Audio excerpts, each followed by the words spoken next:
ইরানের মুসলমানেরা তাদের সাথে আমাদের আকীদার অনেক বেশ কম আছে, কিন্তু তারা যখন ঐক্যবদ্ধ হলো, ইরানের ওলামারা আয়াতুল্লাহরা যখন ঐক্যবদ্ধ হলেন, তখন আমেরিকার মতো বিরাট পরাশক্তিকে তারা পদানত করে ইসলামী রাষ্ট্র, তাদের ভাষায় তারা ইসলামী রাষ্ট্র প্রতিষ্ঠা করতে সক্ষম হয়েছে এবং আমেরিকাকে পদানত করেছে। এখানে আয়াতুল্লাহ খমিনীর একটি কথা আমার মনে পড়ে, কি সাহস তার! ইমান আকীদা যাই থাকুক, আকীদার প্রশ্নে আমরা আপোষ করব না, কিন্তু এই কথাটা তো বলতেই পারি। যখন আমেরিকা তাকে বলেছিল যে আমার দূতাবাস থেকে যে 56 জনকে গ্রেফতার করা হয়েছে আমেরিকান, এদেরকে ছেড়ে দাও, তা না হলে তোমার খাদ্য রসদ আমেরিকা থেকে যত সাহায্য যায় সব বন্ধ করে দেওয়া হবে। আয়াতুল্লাহ খমেনি জবাব দিয়েছিলেন আমেরিকান প্রেসিডেন্টকে, তুমি কারে খাবারের ভয় দেখাও? যেই জাতির বছরে 1 মাস না খাইয়া থাকা ফরজ, সেই জাতি তোমার খাবারের অপেক্ষা করবে? তোমার মতো কাফেরদের খাবারের কোনো পরোয়া আমরা করি না। মুসলমানেরা যখন ঐক্যবদ্ধ হয়েছিলেন, আল্লাহ তাদেরকে বিজয় দান করেছিলেন সেখানে। ঠিক এমনি করে পাকিস্তানে যখন সর্বশ্রেণীর ওলামায়ে কেরাম মুত্তাহিদা আমল, মজলিস মুত্তাহিদা আমল এ নাম করে যখন একটি সংগঠন কায়েম করলো, সমস্ত ফেরকার মাকতুবায়ে খেয়ালে সমস্ত আলেমরা যখন ঐক্যবদ্ধ হলো, পৃথিবীকে অবাক করে দিয়ে ইসলামী শক্তি সেখানে বিজয় লাভ করলো। ঠিক অনুরূপভাবে বাংলাদেশ বিগত সরকার এইখানে অত্যাচার করেছে আলেমদের উপরে, এবং সবচাইতে বেশি দুশ্মনী করেছে তারা আলেমদের সাথে। আলেমরা ছিল তাদের জীবনের দুশ্মন। যে কবি তার কবিতার মধ্যে লিখেছে, ফজরের নামাজ যখন, ফজরের আজান যখন শুনি, মনে হয় যেন বেশ্যা তার খরিদ্দার ডাকতেছে। নাউজুবিল্লাহ। এই যে কবি, যে মুশরিক, নাস্তিক, মুরতাদ কবি যখন এই কবিতা পড়লো, লিখলো, তদানীন্তন প্রধানমন্ত্রী তাকে ডেকে নিয়ে জাতীয় প্রধান কবি হিসাবে তাকে পুরস্কৃত করলো। আর যে লোকটি হাদিস পড়ালো, 50 বছর ধরে হাদিসের ছাত্র বানালো দেশ জুড়ে, সেই শাইখুল হাদিসকে গ্রেফতার করে চোর আর ডাকাতদের মধ্যে রেখে দিল। বিনা কারণে 252টি মাদ্রাসা তারা বন্ধ করে দিল। এগুলি কি বানায় বললাম? এই মঞ্চে বসে আমি বলেছিলাম তাদের আমলে, নিশ্চয়ই আপনাদের মনে থাকার কথা, গারাঙ্গিয়া মাদ্রাসারে ভুয়া মাদ্রাসা বানাইছিল তারা। আমি বলেছিলাম গারাঙ্গিয়া মাদ্রাসা যদি ভুয়া হয়, তাহলে তুমি সরকার, তুমিও ভুয়া সরকার। 252টি মাদ্রাসা বন্ধ করে দিল। এবং 1 জানুয়ারি তাদের বিদায়ের বছর, 1 জানুয়ারি থেকে নিয়ে 30 জুন পর্যন্ত পাবলিক সিকিউরিটি অ্যাক্ট, জননিরাপত্তা আইনে মাদ্রাসার ছাত্র এবং শিক্ষক আর আলেম ওলামাদের 26,000 আলেমদেরকে গ্রেফতার করে কারারুদ্ধ করে তাদের উপরে নির্যাতন করেছিল। আলেম হলো তাদের দুশ্মন, আলেমদের নাম সহ্য করতে পারে না। আর নাস্তিক, মুরতাদ যারা, বুদ্ধিজীবী নামের মুরতাদ যারা, এরা তাদের কলিজার টুকরা মাথার উপর উঠায় রাখে। আর আলেম সহ্য হয় না, মাদ্রাসা সহ্য হয় না। সমস্ত কওমি মাদ্রাসাগুলি হরকতুল জিহাদ বানাবার, বোমা বানাবার আড্ডাখানা বলে তারা বলেছিল, প্রচার করেছিল। বাইতুল মোকাররমের মসজিদের ভিতরে ঢুকে মুসল্লিদেরকে পিটাইয়া মসজিদে মুসল্লিদের রক্ত দিয়ে লাল করে দিয়েছিল মসজিদকে। এগুলি বানানো কথা? এই সব অত্যাচারে অত্যাচারিত হলো দেশের জনতা, বিশেষ করে আলেম ওলামা। আমাদের মাথায় যে টুপি, এই টুপিটা কার? ফুরফুরা পীর সাহেবের টুপি? শর্ষিনার টুপি? জামাত ইসলামের টুপি? কার টুপি? নবী করিম সাল্লাল্লাহু আলাইহি সাল্লামের দেওয়া উপহার, মুসলমান পুরুষদের জন্য টুপি। সেই টুপিকে কুত্তার মাথায় পরিয়ে পোস্টার ছেপে শহরে বন্দরে সর্বত্র তারা ছড়িয়েছিল। সেই যন্ত্রণা সহ্য করতে না পেরে দেশের সমস্ত ওলামায়ে কেরাম ঝুঁকি নিলেন, জীবনের ঝুঁকি নিলেন। চাকরি চলে যায় যাক, ইমান যেতে দেব না। ঐক্যবদ্ধ হয়ে গেল সারা বাংলাদেশের আলেম ওলামা, পীর বুজুর্গ, এবং ঐক্যবদ্ধ হয়ে তারা আন্দোলন শুরু করলো। আল্লাহ তাআলা ওলামাদের ঐক্যের কারণে 4 দলীয় জোটের বিশাল অভূতপূর্ব বিজয় দান করে দিলেন। আজকে এই বিজয়কে ধরে নিয়ে আমাদেরকে ঐক্যবদ্ধ হতে হবে। ঐক্যবদ্ধ হওয়ার কথা এখানে অনেক এসেছে, কিন্তু কিভাবে ঐক্যবদ্ধ হব সেই কথা আমাদের অনেকের কাছে জানা নাই। কিভাবে ঐক্যবদ্ধ হব? আমি হযরত মাওলানা মুফতি সাঈদ আহমদ সাহেব, ওস্তাজুল আসাতিজা, আমি যা বলতে চাইছিলাম, এমনি আমি ফকির মানুষ, আমার ঝুলি খালি, আমি যা বলতে চাইছিলাম তা অনেক তিনি বলে ফেলেছেন। এখন আমি ফকির মানুষ কি বলবো আল্লাহই জানে। তিনি যে কথাগুলি বলেছেন অত্যন্ত গুরুত্বপূর্ণ কথা বলেছেন। এদেশে ওলামাদের ঐক্য নাই, এ কথা ঠিক নয়। ওলামাদের ঐক্য বহুলাংশে প্রতিষ্ঠিত হয়েই গেছে আলহামদুলিল্লাহ। এখন আগের মতো অত ফতোয়াবাজি নাই, এখন ঐক্যের প্ল্যাটফর্ম গড়ে উঠতেছে আলহামদুলিল্লাহ বলি। মার এসেছে পৃথিবী জুড়ে, মারের চোখে ঐক্যবদ্ধ হওয়াই লাগবে। বুশ মারা শুরু করেছে, এ মার আমাদের পাওনা ছিল। এটা আসতে বলতেছি, আপনাদের কানে কানে বলতেছি। বুশের আশা খারাপ হয় নাই, আশা দরকার ছিল। ওমা আসাবাকুম মিন মুসিবাতিন ফাবিমা কাসাবাত আইদিকুম। মার খাইতেছো দুই হাতের কামাইয়ের কারণে। একজনে বিবাহ করছিল, কিন্তু বউ তার কাছে আসে না। 1 মাস 2 মাস 3 মাস চলে যায়, বেচারা খুব অসহায় হয়ে পড়লো। এত টাকা খরচ করলাম, তারপরে তাবিজের শরণাপন্ন হলো, দোয়ার শরণাপন্ন হলো, কোনো কাজ হয় না। সর্বশেষ এক বুজুর্গ ব্যক্তির কাছ থেকে চিনি পড়া নিয়ে পানের মধ্যে ঢুকাইয়া খাওয়াইছে। রাত দুপুর 2:30-3টা বাজে হঠাৎ করে বউ গলা জড়ায় ধরছে স্বামীর। স্বামী বলছে যে আল্লাহ, এই শেষের হুজুরের চিনি বড়া কামে লাগছে। বউ কয় যে কি এর চিনি বড়া কামে লাগছে, ঘরে চোর ঢুকছে তাই ভয়তে গলা জড়ায় ধরছে। বাড়িওয়ালা বলতেছে, স্বামী বলতেছে, আয় চোর, मैं तुझे खैर मकदम कहता हूं, तू हर रोज मेरे घर पे आया कर। তুই আমার বাড়িতে রেডিও টেলিভিশন ফ্রিজ যা আছে সব নে, প্রত্যেক দিন আসবি, তাহলে আমার প্রিয়াকে আমার গলার সাথে পাবো। কাজী বুশ আর আসার কারণে আর যাই হোক, একটা কাজ তো হয়েছে। পৃথিবীর 130 কোটি ঘুমন্ত সিংহ জাগ্রত হয়েছে আল্লাহু আকবার বলে। আকীদা বিশ্বাসের দিক থেকে তাওহীদ যদি হয় পুরা দ্বীনের মূল উৎস, তাহলে আমলের দিক থেকে নামাজ হচ্ছে পুরা দ্বীনের মূল ভিত্তি। নামাজ হচ্ছে আমলের মূল ভিত্তি। এর বাস্তবায়ন ছাড়া দ্বীন পূর্ণ হয় না। নামাজ মুমিনের কেবলমাত্র একটি উত্তম আমলই নয়, বরং নামাজ হচ্ছে ঈমানের মূল ভিত্তি। যার কাছে নামাজ নাই তার কাছে কিছুই নাই। রাসূল করিম সাল্লাল্লাহু আলাইহি ওয়াসাল্লাম বলেছেন যে নামাজ যে ব্যক্তি পড়ে না, আল্লাহ পাকের সাথে তার কোনো সম্পর্ক বাকি থাকে না। সুতরাং এই নামাজটা হচ্ছে এই যে একমাত্র একাগ্র চিত্তে আদবের সাথে আল্লাহর সামনে রুজু হয়ে যাওয়া। কোরআনে কারীম বলছে, মুনিবিনা ইলাইহি ওয়াত্তাকুহু ওয়া আকিমুস সালাতা ওয়া লা তাকুনু মিনাল মুশরিকিন। তোমরা আল্লাহর দিকে রুজু হয়ে যাও এবং তাকে ভয় করে অন্যায় কাজ থেকে বিরত থাকো, আর নামাজ কায়েম করো, মুশরিকদের অন্তর্ভুক্ত হয়ে যেও না। নামাজ কায়েম করা, নামাজের আদেশ কোরআনে কারীমের মধ্যে আল্লাহ পাক বহু জায়গায় করেছেন। ঈমানের পর নামাজই হচ্ছে সবচেয়ে বড় জরুরি। একজন মানুষ ঈমান আনলো, যেমন কালকে একজন ঈমান এনেছে, ঈমান আনার সাথে সাথে তার প্রথম কাজ কি বলুন? বলেন প্রথম কাজ কি? ফজরের নামাজের আগে একজন ইসলাম কবুল করলেন, তার প্রথম দায়িত্ব নামাজকে আদায় করে দেওয়া, ফজরের নামাজ পড়া। জোহরের আগে কেউ ঈমান আনলো, তার প্রথম দায়িত্ব জোহরের নামাজ আদায় করা। আসরের নামাজের আগে ঈমান এনেছে, তার প্রথম দায়িত্ব হলো আসরের নামাজ আদায় করা। তার মানে হলো ঈমান আনার পর একজন ঈমানদারের প্রথম দায়িত্ব হচ্ছে নামাজ। গুরুত্বপূর্ণ বিষয়, খুব ভালো করে শুনতে হবে, ইয়াদ রাখতে হবে প্রত্যেকটি মুসলমানের।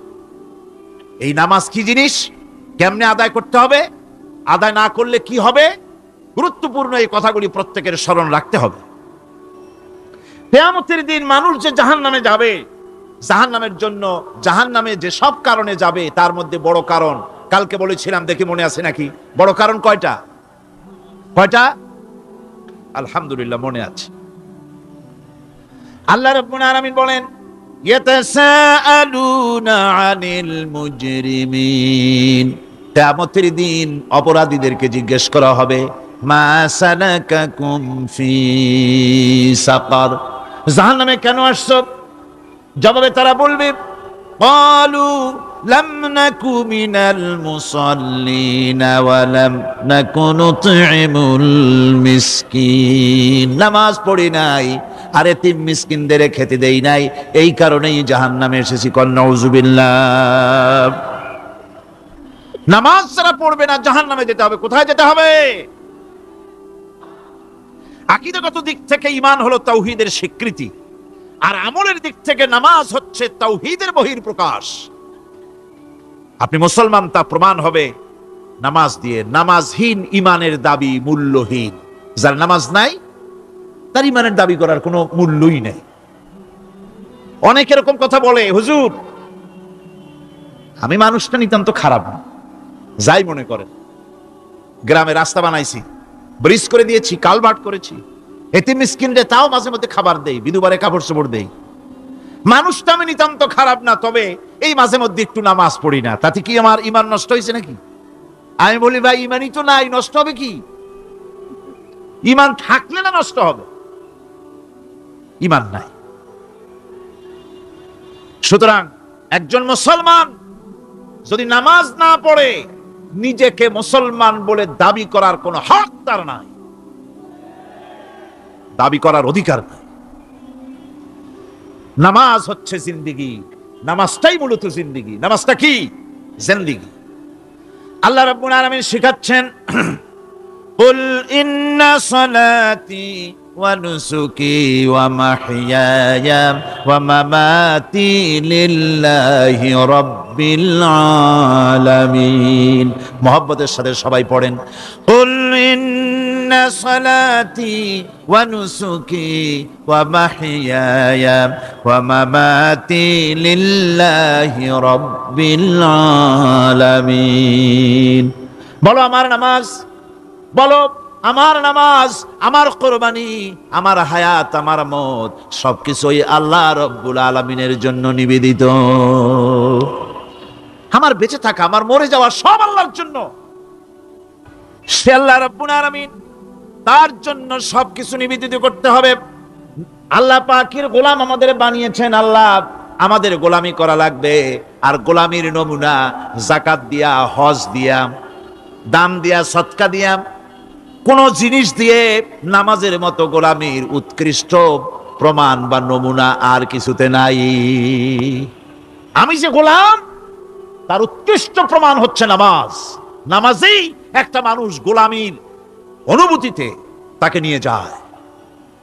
বাদশাহ হোক, মন্ত্রী হোক, পীর হোক, মৌলানা হোক, মুহাদ্দিস হোক, বড় লোক হোক, গরিব হোক, পুরুষ হোক, নারী হোক, যেই হোক, নামাজে দাঁড়াইলো, একেবারে কান্ডারে ধরিয়া কানের কাছে হাত দিয়া, হাত দুটো বাঁধিয়া মাথা নিচের দিকে দিয়ে দাঁড়ায় গেল। কিসের মতো?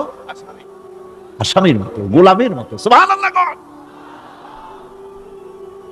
এদিক ওদিক তাকাইতে পারবা না, চোখটা থাকবে সেজদা যেখানে দিবা সেখানে।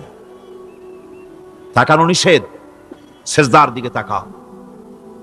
এরপরে যখন রুকুতে গেলেন, গোলামির নমুনা হয়ে গেল। গোলামের এরকম মাথা নিচু করে থাকতে হয় প্রভুর সামনে।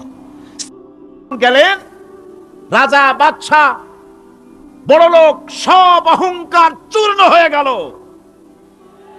নাক আর কপাল দিয়া আমার মাবুদের দরবারে মাথাটা লাগাই দিলাম জমিনের উপরে। সুবহানাল্লাহ। আমি আমার ভাষায় বলি, আমি আমার ভাষায় কথাটা এভাবে বলি, এই জমিনটা যদি কাগজ হয় আর আমার নাকটার কপালটা যদি কলম হয়, তাহলে আমি যে গোলাম দৈনিক 5 বার আমার নাক আর কপাল দিয়া জমিন নামক কাগজের উপরে, দাস খতের উপরে দৈনিক 5 বার নাক আর কপাল দিয়া সই করে দেই, আল্লাহ আমি তোমার গোলাম, আর কারো গোলাম নই, আমি একমাত্র তোমার গোলাম। ঘুমের থেকে উঠে সেজদা দিয়া বলি, দুপুরের সময় কাজ ফালাইয়া আর একবার বলি, বিকেল আসার আগে আসরে আর একবার বলি, দিন যখন শেষ হয় আর একবার বলি, রাতে যখন শুতে যাই আর একবার সেজদা দিয়া ঘোষণা করি, মাবুদ আমি তোমার গোলাম। সুবহানাল্লাহ। নামাজ হচ্ছে ইসলামের গণ্ডির মধ্যে প্রবেশের প্রমাণ। কোরআনে কারীম বলছে, ফাইন তাবু ওয়া আকামুস সালাতা ওয়া আতাউজ যাকাতা ফাইখওয়ানুকুম ফিদ্দীন। সূরা তওবা এসেছে। তারা যদি তওবা করে আর নামাজ কায়েম করে, যাকাত যদি আদায় করে, তাহলে এখন তোমাদের সে দ্বীনি ভাই, এখন ভাই হয়ে গেল। একটু আগে ছিল কাফের মুশরিক, এখন তোমার দ্বীনি ভাই। দ্বীনের গণ্ডির মধ্যে প্রবেশ করা কলেমা পড়ার সাথে সাথেই নামাজ। নামাজ হচ্ছে দ্বীনের প্রধান গেট, দ্বীনের প্রধান তোরণ। দ্বীনের মধ্যে প্রবেশ করার জন্য এই গেট দিয়ে প্রবেশ করতে হবে। সুতরাং এই নামাজের এতই গুরুত্ব দেওয়া হয়েছে। ইসলাম যদি ক্ষমতায় আসে, আল্লাহ যেন এনে দেন, জোরে কোন আমিন। ইসলাম যদি ক্ষমতায় এসে যায়, রব্বুল আলামিন তাফসীরে মাহফিল কোরআন সামনে নিয়ে আশা করে তোমার দরবারে দোয়া করি, এই বিশাল জনসমুদ্রের দোয়া কবুল করো মাবুদ গো, এই বাংলাদেশকে ইসলামের দেশ বানাইয়া দাও।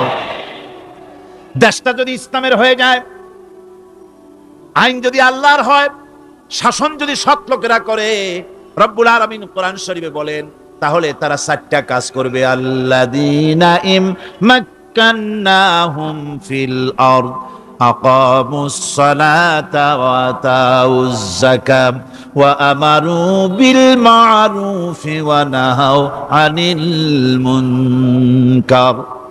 মুমিনেরা ক্ষমতায় এসে প্রথম যে কাজটা করবে, প্রথমে ক্ষমতায় এসেই নামাজ বাধ্যতামূলক করবে। প্রথম কি? ওয়াজ নসিহতে অনুরোধ করা হবে না, বাবাজিরা আল্লাহর রাস্তায় নামাজটা পড়ে না। রেডিও এবং টেলিভিশনের মাধ্যমে রাষ্ট্রপ্রধান অর্ডার করে দিবেন, যারা আকেল বালিগ সকলের জন্য নামাজ বাধ্যতামূলক, নামাজ পড়তেই হবে, এটা অর্ডার। বেলা যখন 1টা বেজে যাবে, বেলা যখন 1টা বাজবে, সমস্ত মসজিদে আজান শুরু হয়ে যাবে। আজানের সাথে সাথে অফিস, আদালত, কল কারখানা, ক্ষেত খামার, শিক্ষাঙ্গন সব ডেডলক হয়ে যাবে। আধা ঘন্টার জন্য বন্ধ হয়ে যাবে। যারা মুসলমান অফিসে, কলেজে, ইউনিভার্সিটিতে, সর্বত্র তারা নামাজের জন্য প্রস্তুতি নেবেন। আধা ঘন্টার ভিতরে নামাজ আর খানা সেরে আবার কলেজ চলবে, বিশ্ববিদ্যালয় চলবে, কল চলবে, কারখানা চলবে, ক্যান্টনমেন্ট চলবে, সেক্রেটারিয়েট চলবে, সব আপন গতিতে চলতে থাকবে। আল্লাহর রহমত, বরকত আকাশ ফেরে নাজিল হয়ে যাবে। আর এই অর্ডার যে দেওয়া হবে, নামাজ পড়বেন, নামাজ পড়বেন সেখানে। থানায় যখন আজান হবে, থানায় আজান হয়ে গেছে, থানার স্টাফ, পুলিশ যারা আছে জামাতে খাড়া হয়ে যাবে, ইমামতি করবেন ওসি সাহেব। এসপির অফিসে এসপি সাহেব ইমামতি করবেন, ডিসি সাহেব তার অফিসে ইমামতি করবেন, মন্ত্রী সেক্রেটারিয়েট ইমামতি করবেন, প্রেসিডেন্ট বঙ্গভবনে ইমামতি করবেন, বিশ্ববিদ্যালয়ের ভাইস চ্যান্সেলরের ইমামতিতে সে জায়গার মুসলমান ছাত্র ছাত্রী, শিক্ষক শিক্ষয়িত্রী এক জামাতে নামাজ আদায় করবে। এই যদি হয়, চিত্র দেশের অপরাধ থাকবে। থানায় ওসি সাহেব নিজেই যদি জামাতের ইমামতি করেন, এইভাবে নামাজ আদায় করেন, পুলিশদের নিয়ে জামাতে, ঘুষ আর খাবে তারা? এসপি সাহেবের অফিসে, ডিসি সাহেবের অফিসে মন্ত্রীরা যদি ভাবে নামাজ কায়েম করে, তাহলে কি অন্যায় অপরাধ কিছু থাকবে সমাজে? থাকবে না। সুতরাং নামাজ বাধ্যতামূলক করে দেওয়া হবে। নামাজ বাধ্যতামূলক, সকলকে নামাজ পড়তে হবে। নামাজ হচ্ছে অপকর্মের প্রতিবন্ধক। নামাজ পড়লে অন্যায় কাজ থেকে বাঁচার পথ। অন্যায় থেকে বাঁচাই কিসে? নামাজ। আল্লাহ রাব্বুল আলামিন বলেন, উতলু মা উহিয়া ইলাইকা মিনাল কিতাবি ওয়া আকিমিস সালাম ইন্নাস সালাতা তানহা আনিল ফাহশাই ওয়াল মুনকার। হে নবী, এই কিতাব তেলাওয়াত করো, যা তোমার প্রতি অবতীর্ণ করা হয়েছে, এই কিতাব তেলাওয়াত করো আর নামাজকে প্রতিষ্ঠা করো। নিঃসন্দেহে নামাজ মানুষকে পাপাচার থেকে বাঁচায়া দেয়। অশ্লীলতা, পাপাচার থেকে মানুষকে বাঁচায় কে? জোরে চিল্লায় কোন কে? এই নামাজ মানুষকে অন্যায় কাজ থেকে বাঁচায় দেয়। নামাজ যে মানুষকে অন্যায় কাজ থেকে বাঁচায়, কেমনে বাঁচায়?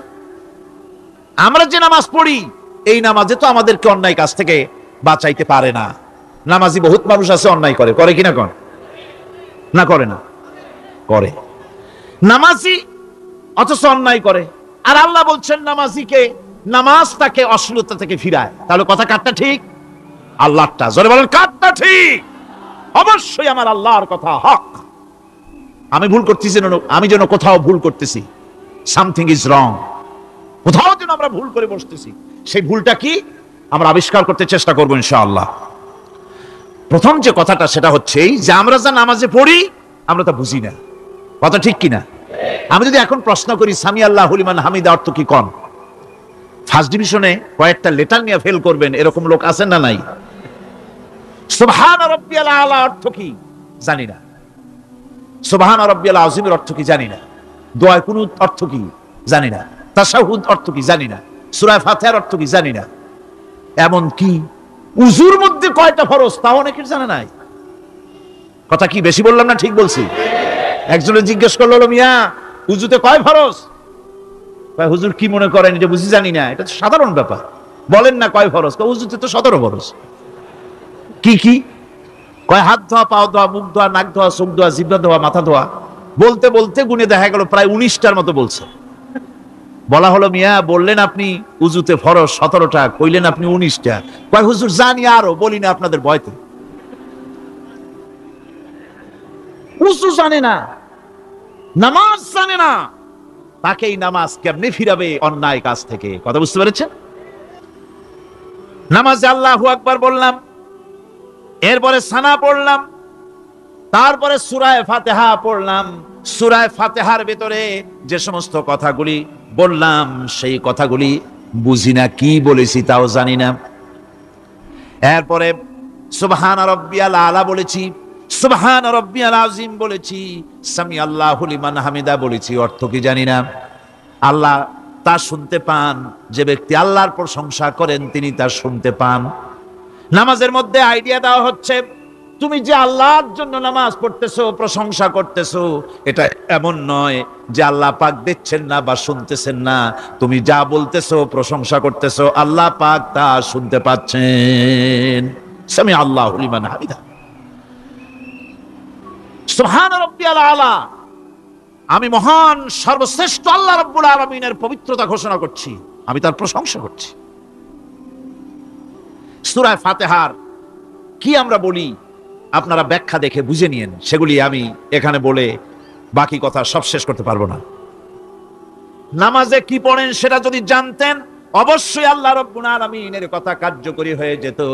ইন্নাস সালাতা তানহা আনিল ফাহশাই ওয়াল মুনকার, নামাজ মানুষকে পাপের কাজ, অশ্লীলতা থেকে ফিরাতে পারে। আল্লাহ ইন্না বসায়ছেন, নিশ্চয়ই, বেশক, অবশ্যই নামাজ পাপ থেকে ফিরাবে। কিন্তু কেমনে ফিরাবে নামাজ তো বুঝি না, নামাজ তো বুঝি না, খালি সেজদা দেয় জনমের মতো। আর সেজদা কি? নামাজে যদি দেখে ইমাম দেরি করতেছে, আত্তাহিয়াত পড়তে দেরি হয়ে যাচ্ছে, পিছন থেকে সিগন্যাল মারে, ঠিক কিনা? বেয়াদব, বেয়াদব। তোমার নামাজ, তোমার আত্তাহিয়াত আগে শেষ হয়েছে, তাতে কি হয়েছে? চুপ করে বসে থাকো। ইমামকে কাশি দিয়া সতর্ক করার অধিকার তোমার নাই। যদি ইমামকে সতর্ক করার জন্য কাশি দিয়ে থাকো, তোমার নামাজ ফাসেদ হয়ে যাবে। এটা ফাজলামি করার জায়গা না, এটা নামাজ। এর নাম কি? ধীরে সুস্থে নামাজ পড়তে হবে। অনেকে মসজিদটারে মনে করে জেলখানা, ঢুকতে যত দেরি, বেরোতে পারলে যেন বাসে যান ছটফট করে। সিনেমার মধ্যে গিয়ে ঘন্টার পর ঘন্টা বসে থাকে, খারাপ লাগে না? মসজিদে কেরাত যদি একটু লম্বা পড়ে, পিছনে বসে খালি কি যে করে মনে মনে বলতে থাকে যে ইমাম এমন কাঁচা ছাড়া ছাড়ি না। আর গান যখন শোনে শুনতেই থাকে, কত মজা, ঘুম আসে না। নাউযুবিল্লাহ। সুতরাং নামাজে কি পড়েন সেটা আপনাকে বুঝতে হবে। সঠিকভাবে নামাজ পড়ার পরও যদি কোনো মানুষের সঠিকভাবে, ভালো করে শোনেন, সঠিকভাবে নামাজ পড়ার পরেও যদি কোনো মানুষ পাপের থেকে না ফেরে, তাহলে বুঝতে হবে একথা, পানি আর সাবান দিয়া কাপড় ধুলে কাপড়ের ময়লা যাবে, কিন্তু পানি আর সাবান দিয়া কয়লা জনমের মতো ধুইলেও কয়লার ময়লা যাবে না। কথা বুঝে আসছে? এর থেকে আর উত্তম দৃষ্টান্ত আমার কাছে নাই। নামাজ পড়ার পরেও যদি চরিত্র ভালো না হয়, বুঝতে হবে নামাজ হচ্ছে না। কাঙ্ক্ষিত মানের নামাজ আদায় হচ্ছে না। আল্লাহর নবী বলেছেন, যার নামাজ পাপ কাজ হতে ফিরাতে পারলো না, তার নামাজ নামাজি নয়। আবার শুনুন, রাসূল বলছেন, যার নামাজ তাকে পাপের কাজ থেকে ফিরাতে পারলো না, তার নামাজ নামাজ নয়, ওটা নামাজ হয় নাই, যার জন্য তার পাপ থেকে তারে ফিরাইতে পারছে না। আর কিয়ামতের দিন বেনামাজিরা সবচাইতে বেশি অপমানিত হবে। সবচাইতে বেশি অপমানিত হবে কারা? বেনামাজিরা। কিভাবে? ইয়াউমা ইউকশাফু আন সাকিন ওয়া ইউদআউনা ইলাস সুজুদি ফালা ইয়াস্তাতিউন। সেদিন কঠিন সময়, আল্লাহ রাব্বুল আলামিন লোকদেরকে সেজদা করার জন্য বলবেন, কিন্তু যারা বেনামাজি ছিল দুনিয়ায়, তারা সেজদা দিতে পারবে না। বলেন নাউযুবিল্লাহ।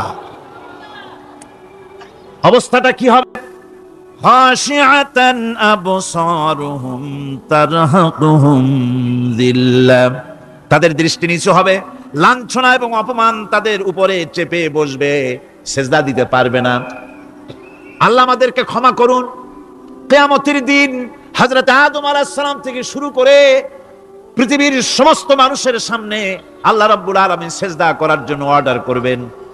যারা নাকি বেনামাজি, ওরা আল্লাহর দরবারে সেদিন সেজদা দিতে পারবে না, লাঞ্ছিত অপমানিত হবে। যারা কন নাউযুবিল্লাহ। নামাজ, মুমিনের নামাজ একরকম, মুনাফিকের নামাজ হলো আর এক রকম। মুনাফিকরাও নামাজ পড়ে, পড়ে কিনা কন? মুনাফিকেরাও নামাজ পড়ে। মুনাফিকেরা যখন নামাজ পড়তে যায়, আল্লাহ রাব্বুল আলামিন বলতেছেন, ওয়া ইযা কামু ইলাস সালাতি কামু কুসালা।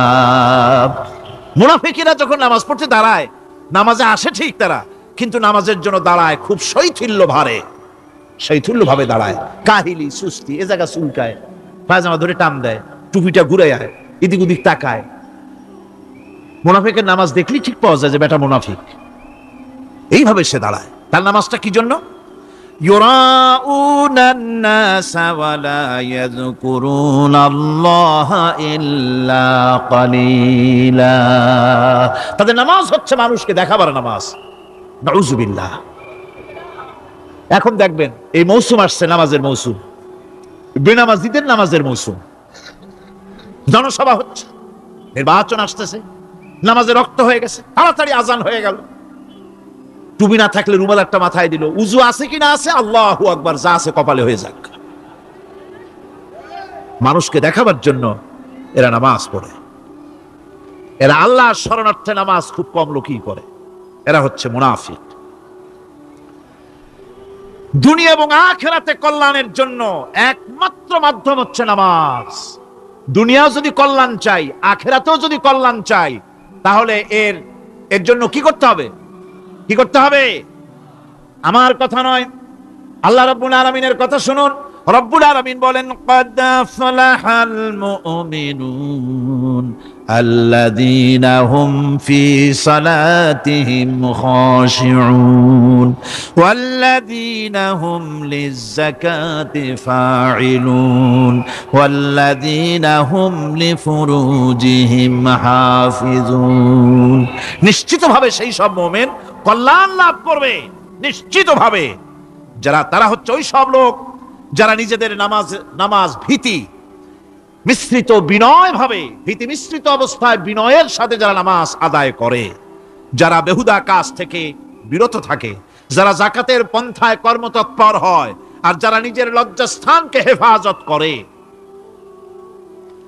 এরপরে আল্লাহ পাক বলেন, ওয়াল্লাযীনা হুম লিআমানাতিহিম ওয়া আহদিহিম রাউন ওয়াল্লাযীনা আলা সালাওয়াতিহিম ইউহাফিজুন ওয়াল্লাযীনা আলা সালাতিহিম হাফিজুন।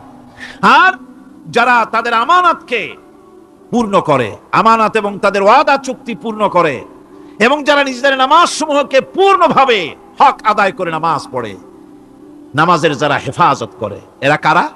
এরা হচ্ছে উলাইকা হুমুল ওয়ারিসুন আল্লাযীনা ইয়ারিসুনাল ফিরদাউসা হুম ফিহা খালিদুন। এরা হচ্ছে সেই সব লোক, এরা উত্তরাধিকার হচ্ছে জান্নাতের উত্তরাধিকারী, জান্নাতুল ফিরদাউসে আল্লাহ রাব্বুল আলামিন এই গুণ বিশিষ্ট লোকদের জন্য জায়গা করে দিবেন। জোরে কোন সুবহানাল্লাহ।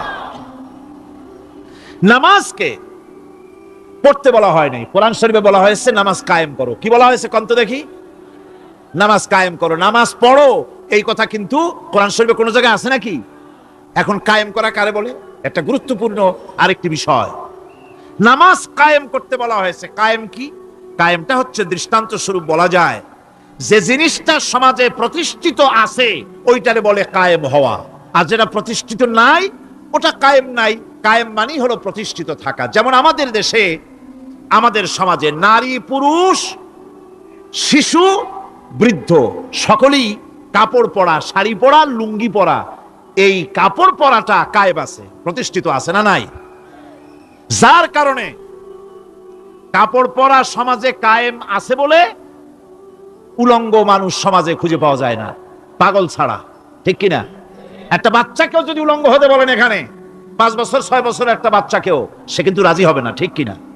যেহেতু কাপড় পরা সমাজে প্রতিষ্ঠিত আছে সেহেতু উলঙ্গ মানুষ পাওয়া যায় না, কাপড় পরাটাই এখানে প্রতিষ্ঠিত। সুতরাং এখন অবস্থাটা এই হয়েছে, কাপড় পরা প্রতিষ্ঠিত আছে বলে কোন উলঙ্গ মানুষ এসে যদি এই মঞ্চে দাঁড়ায় আর বলে আমাকে একটু বক্তৃতা করতে দেন, আপনারা কি করবেন? মঞ্চে তো উঠতেই দিবেন না। উলঙ্গ মানুষ যদি কোনো চাকরি নিতে যায় ইন্টারভিউতে, তাকে লাইনে দাঁড়াইতে দেবে? দেবে না। এমন কি উলঙ্গ হয়ে যদি বাড়িতে প্রবেশ করে তার বউ দূর দূর করে তাড়ায় দেবে। ঠিক কিনা? যেহেতু সমাজের ভিতরে কাপড় প্রতিষ্ঠিত আছে সেই জন্য এই উলঙ্গ মানুষ পাওয়া যায় না। অনুরূপ ভাবে নামাজ যদি প্রতিষ্ঠিত হতো সমাজের ভিতরে, তাহলে বেনামাজি খুঁজে পাওয়া যেত না। চাকরি করতে গেলে সেখানে নামাজ মানদণ্ড হয়ে যেত, নামাজ পড়ে কিনা তা দেখে নেওয়া হতো। বেনামাজি লোক পাওয়াই যেত না যদি প্রতিষ্ঠিত থাকতো। প্রথম প্রশ্নই হতো তুমি নামাজ পড়ো কিনা। ইলেকশনে যদি একজন উলঙ্গ মানুষ এসে দাঁড়ায়, ভাইরা এবার আমার বোতল মার্কা বাক্স, উলঙ্গ মানুষ এসে ভোটে দাঁড়াইছে, আপনারা ভোট দিবেন? দিবেন। ওইটা কাপড় প্রতিষ্ঠিত আছে বলে, লুঙ্গি প্রতিষ্ঠিত সমাজে আছে বলে উলঙ্গ মানুষকে আপনি ভোট দিবেন না। নামাজ যদি প্রতিষ্ঠিত থাকতো সমাজে, বেনামাজি মানুষ যদি এসে মঞ্চে দাঁড়ায়া যতই বলতো আমি ক্ষমতায় গেলে এই করব সেই করব, নামাজ প্রতিষ্ঠিত থাকলে পরে বেনামাজিরে কেউ ভোট দিত না। নামাজ যদি প্রতিষ্ঠিত থাকতো তাহলে অফিসের অফিসার তো দূরের কথা, বেনামাজি অফিসের ঝাড়ুদারের চাকরিও তার কিসমতে জুটতো না যদি নামাজ প্রতিষ্ঠিত থাকতো। এর নাম হলো নামাজ কায়েম হওয়া। নামাজ কায়েম থাকলে এই অবস্থার সৃষ্টি হতো। এই জন্য আল্লাহ পাক বলেছেন নামাজকে কায়েম করতে হবে। নামাজ হবে সব ভালো কাজের মানদণ্ড। সমস্ত ভালো কাজের মানদণ্ড কি? নামাজ। নামাজ আমাদেরকে বড় রকমের শিক্ষা দেয়। কি শিক্ষা দেয়? নামাজ আমাদের শিখায় ঐক্য আর ভ্রাতৃত্ব, ভ্রাতৃত্বের আর ঐক্যের শিক্ষা দেয়। এক নেতার আনুগত্য করা শিখায়। জামাত যত বড় হোক, ইমাম হবে কয়জন? একজন ইমাম হবে। আর এই ইমাম মানে কি? নেতা। ইমাম মানে কি? নেতা নির্বাচন শিখায় নামাজে। নেতা নির্বাচন কে শিখায়? নামাজ শিখায়। বোঝেন খুব ভালো করে। কিভাবে? মনে করুন চট্টগ্রাম শাহী মসজিদে ইমাম প্রয়োজন। এখন সেই ইমাম নেওয়ার জন্য ইন্টারভিউ কল করা হলো, বিজ্ঞাপন দেওয়া হলো পত্রিকায়। অনেক আলেম আসলেন। ইন্টারভিউ বোর্ডে যারা বসলেন তারা ইন্টারভিউটা কিভাবে নেবেন? যার মাথার চুল লম্বা বেশি তার ইমামতি দেওয়া হবে, যার লুঙ্গিটা পায়ের গিরার তলে তারে দেওয়া হবে, যার মোষটা মুখের মধ্যে গিয়া ঢুকছে, হাসি দিলে বুঝাই যায় না হাসে না কান্দে, তারে দিবে। দাড়িগুলা কামাইছে তারে দেবে।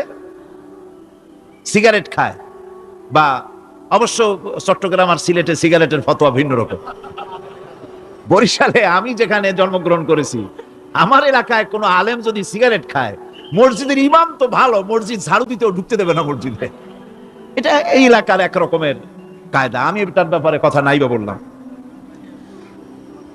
তো আপনারা খুঁজে দেখবেন সে সিনেমা দেখে নাকি, মিথ্যা কথা বলে নাকি, বউ পর্দায় থাকে নাকি। এগুলি মাইক্রোস্কোপ যন্ত্র দিয়ে ইমামের মাথা থেকে পা পর্যন্ত দেখবেন কিনা কন। আচ্ছা এবার কত দেখি, এই ইমাম সাহেব ইমামতি করবে কতজন লোকের? 500, 1000, শাহী মসজিদে ধরেন 5000 লোক হইল, 5000 লোক, 5000 লোকের ইমাম নির্বাচনের সময় পা থেকে শুরু করে মাথা পর্যন্ত দেখেন, এমনকি বউ পর্যন্ত। বৌমনি আনিয়ে দেখেন না, পর্দায় থাকে কিনা এইটা আপনারা দেখেন, ঠিক কিনা? এ খবরটা নেন। 5000 লোকের একটা ইমাম বানাতে গিয়ে মাইক্রোস্কোপ যন্ত্র দিয়ে দেখেন মোষ কেমন, দাড়ি কেমন, চুল কেমন, পাও কেমন, হাত কেমন, হাতে নখ লম্বা কিনা, দাঁতে ছাতা কিনা, বউ পর্দায় থাকে কিনা, মিথ্যা কথা কয় কিনা, এত দেখেন। আর যখন নির্বাচন আসে তখন 2.5 থেকে 3 লক্ষ মানুষের জন্য একজন এমপি নির্বাচিত হয়। সেই ইমামকে বাছাই করার জন্য নামাজ পড়ে কিনা, জিনাকার কিনা, মদখোর কিনা, সুদখোর কিনা, ঘুষখোর কিনা, বদমাশ কিনা বাছাই করা হয় না।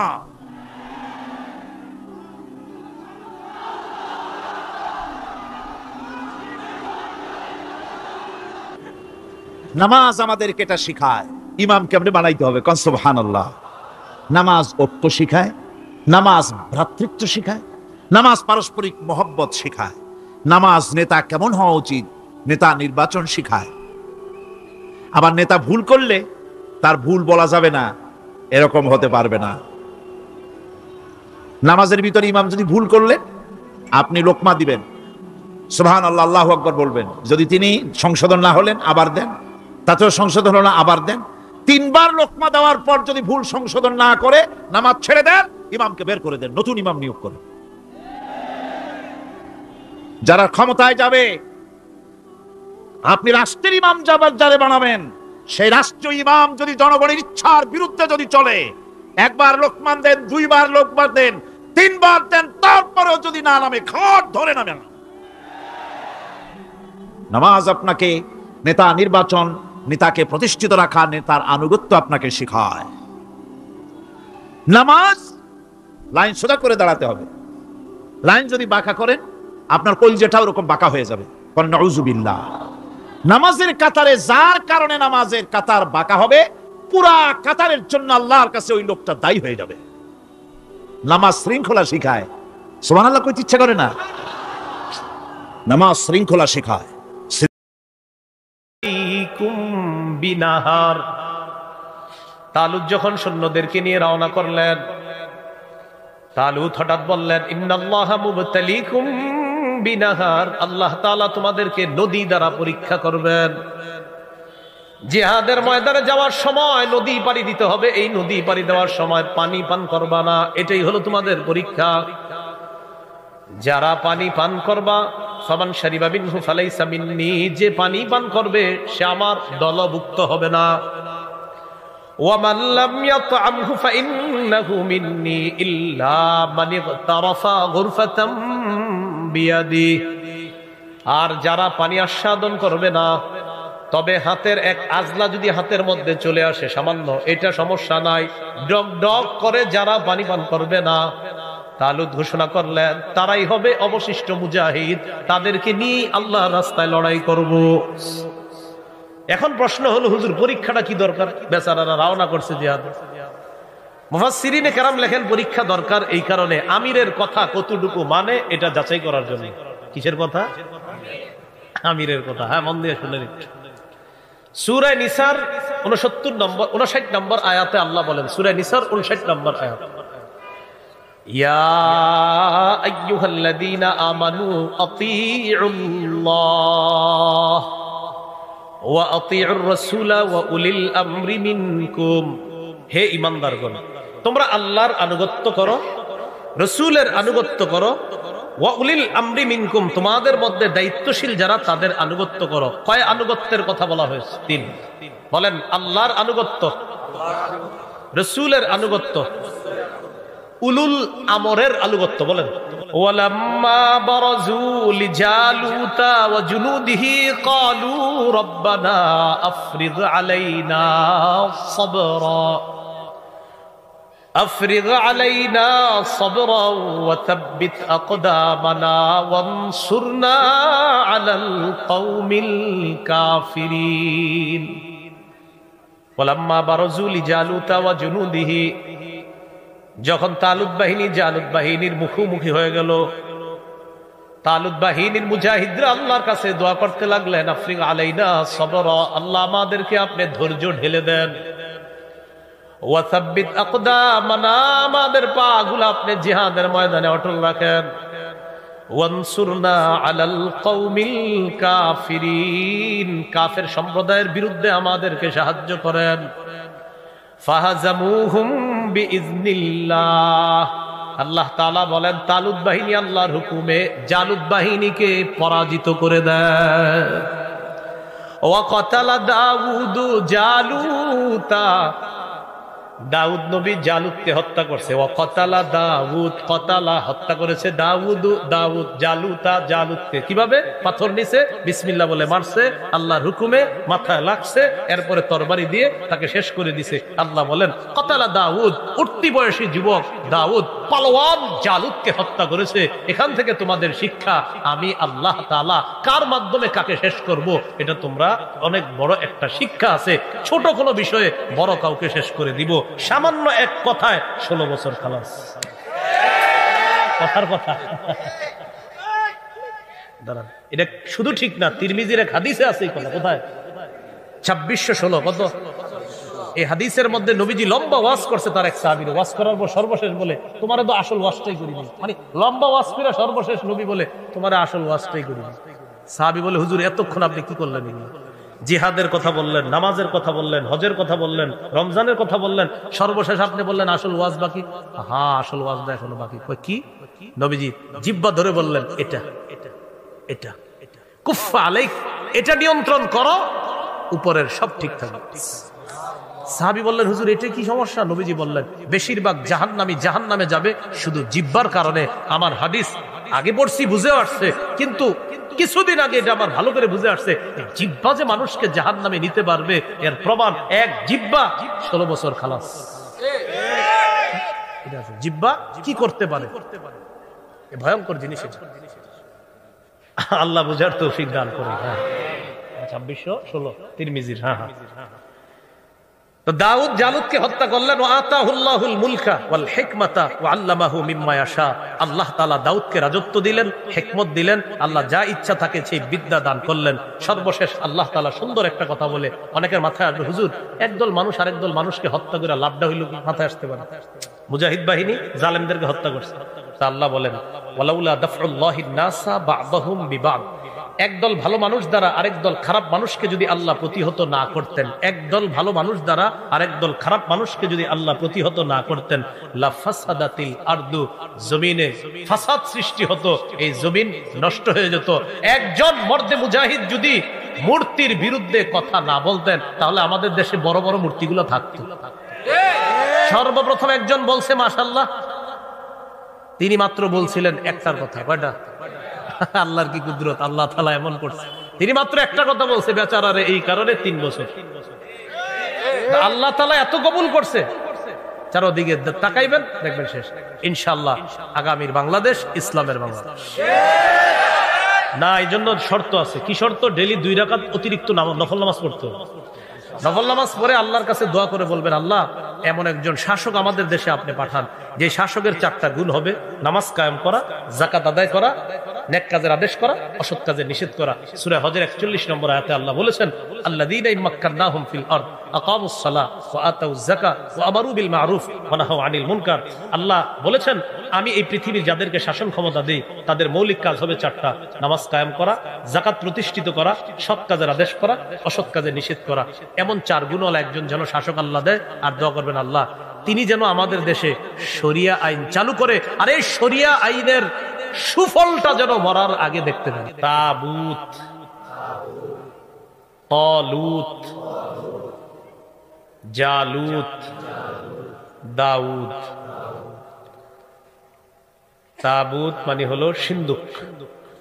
তলুত একজন বাদশার নাম, জালুত একজন জালেমের নাম, দাউদ একজন নবীর নাম।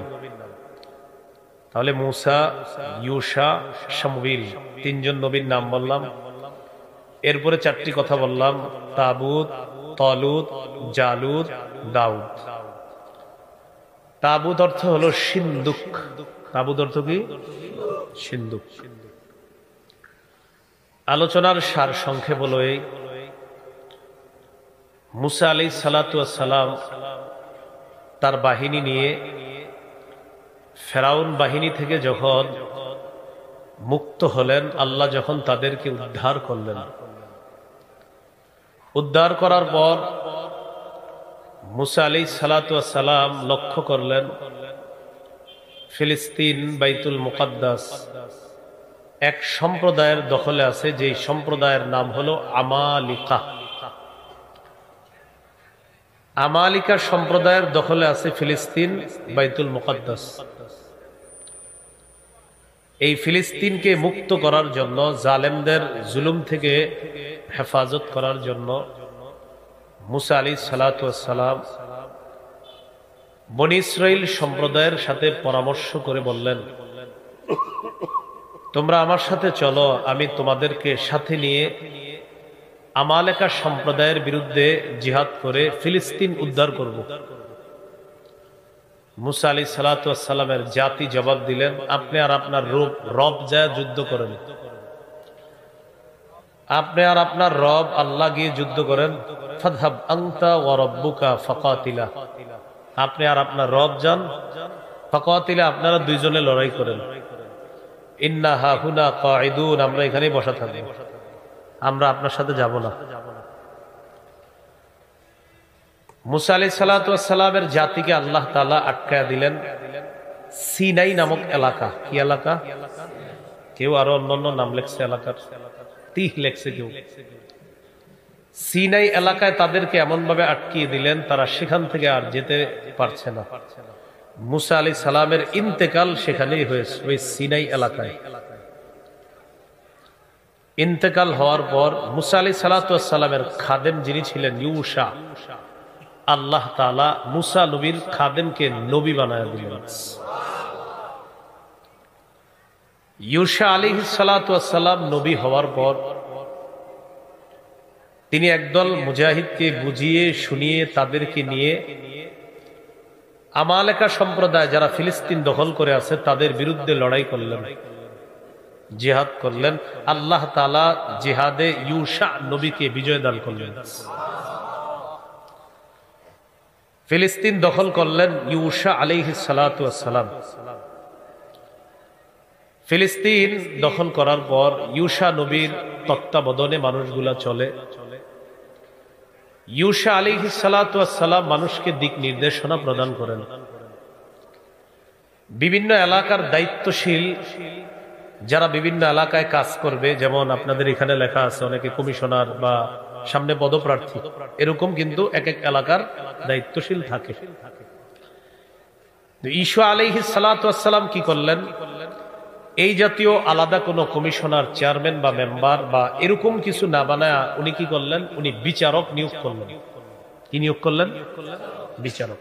মানে গাজীপুরের একজন বিচারক, এই এলাকার একজন বিচারক, এরকম যেই যেই এলাকায় যত সমস্যার সমাধান করবে বিচারক, উনি এরকম অসংখ্য অগণিত বিচারক উনি নিয়োগ দিলেন। ওই যোগকে বলা হয় বিচারকদের যোগ। কি বলা হয়? বিচারকদের যোগ, মানে বিচারক যারা, তারাই দেশ চালায়। ইউশা আলাইহিস সালাতু ওয়াস সালাম ইন্তেকাল করলেন, পৃথিবী থেকে তিনি বিদায় নিলেন। বিচারকরাই দেশ পরিচালনা করতেছে। ফিলিস্তিনের আশেপাশে যারা আছে তারা বিষয়টা মেনে নিতে পারছে না। তাদের বক্তব্য হলো এইভাবে দেশ চলতে পারে না। তারা হঠাৎ হঠাৎ ফিলিস্তিনের উপর অতর্কিত হামলা চালায়। হামলা চালাইতে চালাইতে ফিলিস্তিনের আশেপাশে একটা এলাকার কিছু লোক, তাদেরকে পৌত্তলিক সম্প্রদায় বলা হয়, এই পৌত্তলিক সম্প্রদায়ের মানুষগুলা ফিলিস্তিনের উপর হামলা চালিয়ে ফিলিস্তিনকে কাবু করে নিল, বিচারকদেরকেও কাবু করে নিল। শুধু তাই নয়, ওই যে তাবুতের কথা বলছে একটা সিন্দুক, এই সিন্দুকটাও তারা লুট করে নিল। এই সিন্দুকের মধ্যে কি ছিল? মুসা আলাইহিস সালাতু ওয়াস সালামের স্মৃতি ছিল, হারুন আলাইহিস সালামের স্মৃতি ছিল, আল্লাহ প্রদত্ত কিছু নেয়ামত ছিল এই সিন্দুকের মধ্যে। তাওরাত কিতাবের একটা কপি ছিল এই সিন্দুকের মধ্যে। জিহাদের ময়দানে এই সিন্দুকটা সামনে রাইখা জিহাদ করলে আল্লাহ তাআলা ওটার কারণে তাদেরকে প্রচুর বরকত দান করতেন। এই সিন্দুক লুট করে নিয়ে গেল পৌত্তলিক সম্প্রদায়। তাহলে এখানে বুঝার আছে, পৌত্তলিকরা হামলা চালাইলো, ফিলিস্তিনকে কাবু করলো, বিচারকদেরকে কাবু করলো। বনী ইসরাইলের বরকতি সিন্দুক, সেই সিন্দুককে তারা লুট করে নিয়ে গেল। বিচারকদের মধ্যে একজন বিচারকের নাম হলো শামউইল। কি নাম? আল্লাহ তাআলা এই শামউইল যে তাকে নবুয়ত দান করলেন, এই হলো শামউইল আলাইহিস সালাতু ওয়াস সালাম। শামউইল আলাইহিস সালাতু ওয়াস সালাম নবী হওয়ার পরেও তার যুগেও প্রচুর অত্যাচার, জুলুম, নির্যাতন চলতো আশেপাশে। দেশ ততটা যে সুন্দর চলতো বিষয়টা এমন না। তার যুগেও তিনি যথেষ্ট চেষ্টা করতেন কিভাবে সামাল দেওয়া যায়, জালেমদের হাত থেকে কিভাবে দেশ রক্ষা করা যায়, যথেষ্ট ফিকির করতেন। বনী ইসরাইল সম্প্রদায় শামউইল নবীর কাছে একটা আবদার জানাইলেন, আপনি এক কাজ করেন, আমাদের জন্য একজন বাদশা নিয়োগ করেন, একজন শাসক নিয়োগ করেন, একজন আমির নিয়োগ করেন, যার পতাকা তলে আমরা জিহাদ করব, যুদ্ধ করব, লড়াই করব, এমন একজন শাসক আপনি নিয়োগ করেন। এই কথা বলার পর শামউইল আলাইহিস সালাতু ওয়াস সালাম বললেন, তোমাদের জন্য শাসক নিয়োগ করার পর তোমরা কি জিহাদ করবা? কয় হ্যাঁ, আমরা জিহাদ করব। শামউইল নবী বললেন, আমার তো আশঙ্কা হয় তোমাদের উপর জিহাদ যদি ফরজ করা হয় তখন তোমরা অনেকেই বলবা আমরা জিহাদ করব না, এটা আমার আশঙ্কা হচ্ছে। বাস্তবিক অর্থেই যখন জিহাদ ফরজ করা হলো তখন তাদের বেশিরভাগই কেটে বলল ধুর, আমরা জিহাদ করব না। স্বল্প সংখ্যক লোক জিহাদে যাওয়ার জন্য রাজি হলো। রয়ে গেল জিহাদের আমিরত্ব কে করবে, আমির হবে কে, নেতৃত্ব দিবে কে? শামউইল নবীকে বললেন, একজন আমির নিযুক্ত করে দেন আপনি। শামউইল নবী আল্লাহর কাছে দোয়া করলেন, আল্লাহ একজন বাদশা নিয়োগ করে দেন। আল্লাহ তাআলা তার দোয়া কবুল করে তালুত নামে একজন বাদশা আল্লাহ তাআলা নিয়োগ করলেন। কি নাম? তালুত। এই হলো তালুত। তালুতকে নিয়োগ করার পর বনী ইসরাইল সম্প্রদায় তালুতকে বাদশা হিসাবে মেনে নিতে চায় না, তার রাজত্ব মেনে নিতে চায় না। যুক্তি বলো, তালুতকে কোন বুঝে আপনি বাদশা বানাইলেন? তার কি যোগ্যতা আছে? আমরা থাকতে ওরে আপনি কোত্থেকে পাইলেন? এরকম তালুত নামে একজনকে আপনি বাদশা বানায় দিলেন। বাদশাহীর যোগ্যতা আমাদের বেশি। এটা কে বললো? বনী ইসরাইল। সাথে সাথে তারা যুক্তি দিল, তালুতের তো তেমন টাকা পয়সা নাই, টাকা পয়সা ছাড়া সে আবার বাদশা হয় কিভাবে? তার মানে তাদের যুক্তি, টাকা পয়সা হলে নেতৃত্বে আসা যায়, ক্ষমতায় আসা যায়, যেটা আমাদের বর্তমান সমাজেরও একটা যুক্তি।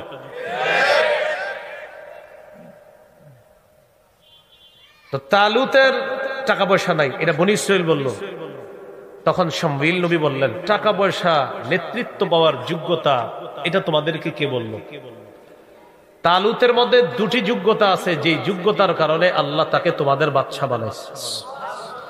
একটা হলো তার এলেম আছে, শরীয়তের বিদ্যা। সুবহানাল্লাহ। কিসের বিদ্যা? শরীয়তের বিদ্যা। এই জন্য বিভিন্ন সেক্টরে, দেশের বিভিন্ন সেক্টরে যদি শরীয়তের বিদ্যা সম্পন্ন মানুষকে দায়িত্বে বসানো যায়, অন্তত এতটুকু বলা যাবে যে মানুষ তার সঠিক অধিকারটা এটা সঠিকভাবে সে পাবে। তার যে ন্যায্য অধিকার এটা সে সঠিকভাবে পাবে। যার মধ্যে এলেম আছে, তার মধ্যে তাকওয়া আছে, তার মধ্যে আল্লাহর ভয় আছে, তিনি অন্তত রডের বদলে বাঁশ দিবে না, এটা নিশ্চিত। এই হলো এক নম্বর যোগ্যতা, তার এলেম আছে। দুই নম্বর যোগ্যতা, জিহাদের ময়দানে শক্তির দরকার, তার শক্তিও আছে। এই দুই যোগ্যতার কারণে আল্লাহ তাকে বাদশা বানাইছে। যদিও আপনারা এখানে ঠিক ঠিক বলছেন, কিন্তু জায়গা মতো আপনারা ভালো মানুষকে বসান না, এটা আপনাদের একটা ব্যর্থতা আছে। বলছিলাম দুই যোগ্যতার কারণে আল্লাহ তালুতকে বাদশা বানাইছে, একটা হলো এলেম আর একটা হলো জিহাদের ময়দানে তার শক্তি দরকার, তার দৈহিক শক্তিও আছে মাশাআল্লাহ। বনি ইসরাইল মানতে চায় না, না না আন্দাজি একজনে বানাই দিলে হবে, আমরা মানি না। তখন শামউইল নবী বললেন তালুত যে বাদশা এটার একটা আলামত আছে। কি আলামত? তোমাদের হারিয়ে যাওয়া সিন্দুকটা কি আবার ফিরে পেতে চাও? বনি ইসরাইল কা হ্যাঁ, ওটাই তো আমাদের বেশি দরকার, এটা বরকতি সিন্দুক, ওই যে যেটাকে কোরআনে তাবুত বলছে আল্লাহ, এটা দরকার। শামউইল নবী বললেন তালুত যে বাদশা এটার প্রমাণ হলো ফেরেশতারা ওই সিন্দুকটা লুট হয়ে যাওয়ার পর যেখানে নিয়ে আসদুদি সম্প্রদায় বা পত্তলিক সম্প্রদায় লুকিয়ে রাখছে, সেখান থেকে ফেরেশতাদের মাধ্যমে আল্লাহ আবার তোমাদের বরকতি বাক্স তোমাদেরকে ফিরিয়ে দিবে। এটা হলো তালুত যে বাদশা হবে এটার আলামত। বনি ইসরাইল তখন মেনে নিছে, কাহা তাইলে ঠিক আছে, মেনে নিলাম। বাদশা তালুতের নেতৃত্বে এবার তারা জিহাদে যাবে। জিহাদে যাওয়ার সময় তালুত তাদেরকে বললেন তোমাদেরকে আল্লাহ তাআলা একটা পরীক্ষা করবে নদী দিয়ে, এই নদী পার হব আমরা, পার হওয়ার সময় তোমরা কেউ পানি পান করবা না, যারা পানি পান করবা সে আমার দলভুক্ত হবা না। হ্যাঁ, তবে যদি হাতের মধ্যে এক আজলা পরিমাণ পানি এসে যায় এটা ভিন্ন কথা, ডক ডক করে পানি পান করবা, পিপাসা নিবারণ যে করবা সে আমার দলভুক্ত হবা না, সে জিহাদি বাহিনীতে শামিল হবা না। এটা আল্লাহ তাআলা পরীক্ষা করবে তোমাদের। এই পরীক্ষা আল্লাহ কেন করবে? মুফাসসিরিনে কেরাম লিখেছেন এখানে আল্লাহ পরীক্ষা করবে সেনাবাহিনী সেনাপতিকে কতটুকু মান্য করে, এটা পরীক্ষা করার জন্য আল্লাহ পরীক্ষা করবে। সেনাবাহিনীকে যারা থাকবে তারা সেনাপতিকে মানার জন্য কি কি যোগ্যতা দরকার আছে এই ব্যাপারে আমি বলবো, যেটার আরবি হলো ইতাআত বা আনুগত্য করা, যে ইতাআত শব্দ নিয়ে পুরা দেশ উত্তাল। আচ্ছা, তো আল্লাহ তাআলা পরীক্ষা করবে। ও বন্দে শুনলেন, এই নিয়তে এখন থেকে উঠে যান না যে মনে হয় আমার বিরুদ্ধে বলবে, এরকম কোন নিয়ত টিয়ত রাখেন না, ওরকম কিচ্ছু হবে না। ঠিক কোরআনে আল্লাহ যা বলবে সেটাই বলবে। পরীক্ষা করার পর তালুত বললেন যারা পানি পান করবে না তারাই আমার দলভুক্ত হবে, আর যারা পানি পান করবে তারা বাদ হয়ে যাবে। দেখা গেল বেশিরভাগ পানি পান করছে, কয়েকজন পানি পান করে নাই, মুষ্টিময় কিছু মুজাহিদ টিকে রইল। তখন তারা বলল জালুত বাহিনী, ওই যে জালুত জালেম, জালুত বাহিনীর সাথে লড়াই করার শক্তি আমাদের নাই, এত কম সংখ্যক মানুষ, আমরা এত বড় বাহিনীর সাথে পারবো না। আর জালুত হলো ওই পালোয়ান, যেই পালোয়ানের কাছে 100, 200, 500, 1000 কোনো ব্যাপার না, একাই জালুতের সাথে পারবে না। এই হলো জালুত, সে হলো জালেম বাহিনীতে আছে। তখন আরেক দল বলল না, কোনো ব্যাপার না, অনেক ছোট্ট বাহিনী আছে যারা আল্লাহর হুকুমে বিজয় লাভ করছে, অনেক ছোট্ট বাহিনী বিশাল বড় বাহিনীকে পরাজিত করে দিছে আল্লাহর হুকুমে, আমরা এই মনোবল নিয়ে সামনে আগাইতে হবে। জিহাদ হলো, লড়াই হলো, আল্লাহ তাআলা তালুতের নেতৃত্বে জালুত বাহিনীকে পরাজিত করে তালুতকে আল্লাহ বিজয় দান করলেন। জালুত নামক পালোয়ান, এই পালোয়ানের সাথে কেউ পারে না। প্রতিদিন মাঠে এসে বলতো কে আসো, আসো আমার সাথে লড়াই করবা। এই জালুতকে লড়াই করার জন্য তালুত বাহিনীর কেউ সামনে যায় না। তখন হযরত দাউদ আলাইহিস সালাতু ওয়াস সালাম, ছোট্ট একজন মানুষ, উঠতি বয়সী একজন যুবক, এই উঠতি বয়সী যুবক দাউদ আলাইহিস সালাতু ওয়াস সালাম জালুত নামক বড় বীর বাহাদুরকে দুনিয়া থেকে বিদায় করছে। কিভাবে বিদায় করলো আমরা ইনশাআল্লাহ আলোচনায় শুনবো। এতটুকু বুঝছেন নি সবাই? তাহলে মুসা নবী, ইউশা নবী, শামউইল নবী, প্রথম 3 নবী গেল। এরপরে 4টা কথা, তাবুত, তালুত, জালুত, দাউদ। তালুত আপনার তাবুত সিন্দুক, তালুত বাদশা, জালুত জালেম, দাউদ আলাইহিস সালাতু ওয়াস সালাম। আল্লাহ তাআলা সূরা বাকারার 246 নম্বর আয়াতে বলেন, আলাম তারা ইলাল মালাই মিন বানি ইসরাঈলা মিন বা'দি মূসা। নবী আপনি কি চিন্তা করেননি মুসা আলাইহিস সালাতু ওয়াস সালামের পর বনি ইসরাঈলের ওই মানুষগুলোকে নিয়ে কি আপনি চিন্তা করেন নাই? কোন মানুষগুলো? ইয ক্বালু লিনাবিয়্যিন লাহুম বা'আস লানা মালিকান নুকাতিল ফি সাবিলিল্লাহ, যারা তাদের নবী শামবিল আলাইহিস সালাতু ওয়াস সালামকে বললেন, ও শামবিল। শামবিল নবী হইছে কিভাবে? তাহলে আবার বলে ফেলি। মুসা নবী ইন্তেকাল করলেন, ইউশাকে আল্লাহ নবুয়ত দান করলেন, তিনি জিহাদ করে ফিলিস্তিন উদ্ধার করলেন, ফিলিস্তিনের বিভিন্ন এলাকার দায়িত্বে দিলেন বিচারকদেরকে। ওই যুগকে বিচারকদের যুগ বলা হয়। ইউশা নবী বিদায় নিলেন, বিচারকদের এই শাসন ব্যবস্থা অন্যান্য মানুষ মেনে নিতে পারল না। চারদিক থেকে আক্রমণ করতে করতে পৌত্তলিক সম্প্রদায় আক্রমণ করে ফিলিস্তিনকে কাবু করে ফেলে, বিচারকদেরকে পরাজিত করে। ওই বিচারকদের একজন বিচারকের নাম ছিল শামবিল। এই শামবিলকেও আল্লাহ নবুয়ত দান করেছেন। এই নবীর কথা এখানে বলা হচ্ছে। إذ قالوا لنبي لهم ابعث لنا ملكا نقاتل في سبيل الله, যখন তারা বলল, শামবিল নবী আপনি আমাদের জন্য একজন বাদশা নিযুক্ত করেন, যার পতাকা তোলে আমরা লড়াই করব, জিহাদ করব, যুদ্ধ করব। قال هل عسيتم إن كتب عليكم القتال ألا تقاتلوا, শামবিল নবী বললেন, এটা অসম্ভব না যে জিহাদ ফরজ করার পর তোমরা জিহাদ করবা না, এটা অসম্ভব না, কারণ তোমাদেরকে জানা আছে, চিনা আছে, মুসা নবীর সাথেও তোমরা এরকম উল্টাপাল্টা করছো। তো বনী ইসরাইল জবাব দেয়, ক্বালু ওয়া মা লানা আল্লা নুকাতিলা ফি সাবিলিল্লাহ ওয়া ক্বাদ উখরিজনা মিন দিয়ারিনা ওয়া আবনাইনা, আমাদের কি হলো যে আমরা আল্লাহর রাস্তায় জিহাদ করব না, অথচ আমাদেরকে আমাদের ঘর বাড়ি থেকে বের করে দেওয়া হয়েছে, আমাদের সন্তানদের থেকে আমাদেরকে আলাদা করা হয়েছে। কি বলেন আপনি শামবিল নবী? জিহাদ ফরজ করা হলে আমরা অবশ্যই জিহাদ করব।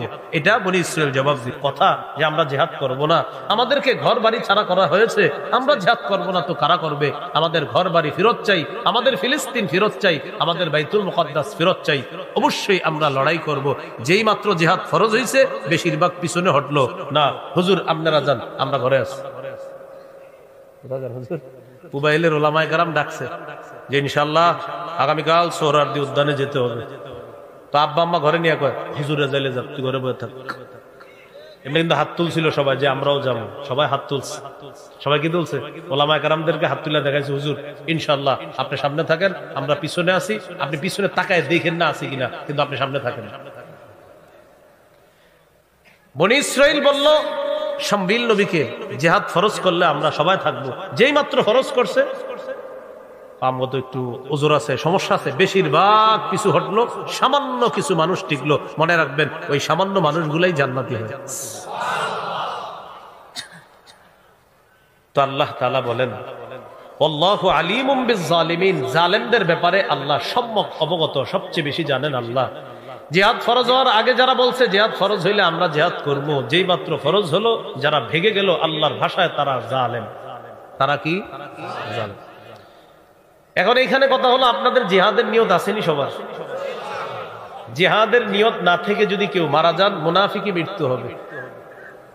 রাসূলুল্লাহ সাল্লাল্লাহু আলাইহি সাল্লাম বলেন, মান মাতা ওয়া লাম ইউজাহিদ ফি সাবিলিল্লাহ আও লাম ইউহাদ্দিস ফি নাফসিহি মাতা আলা শু'বাতিন মিনান নিফাক, কেউ যদি মারা যায় আল্লাহর রাস্তায় জিহাদ না করে অথবা জিহাদের সংকল্প না রেখে যদি মারা যায়, সে মুনাফিকি মৃত্যুবরণ করবে।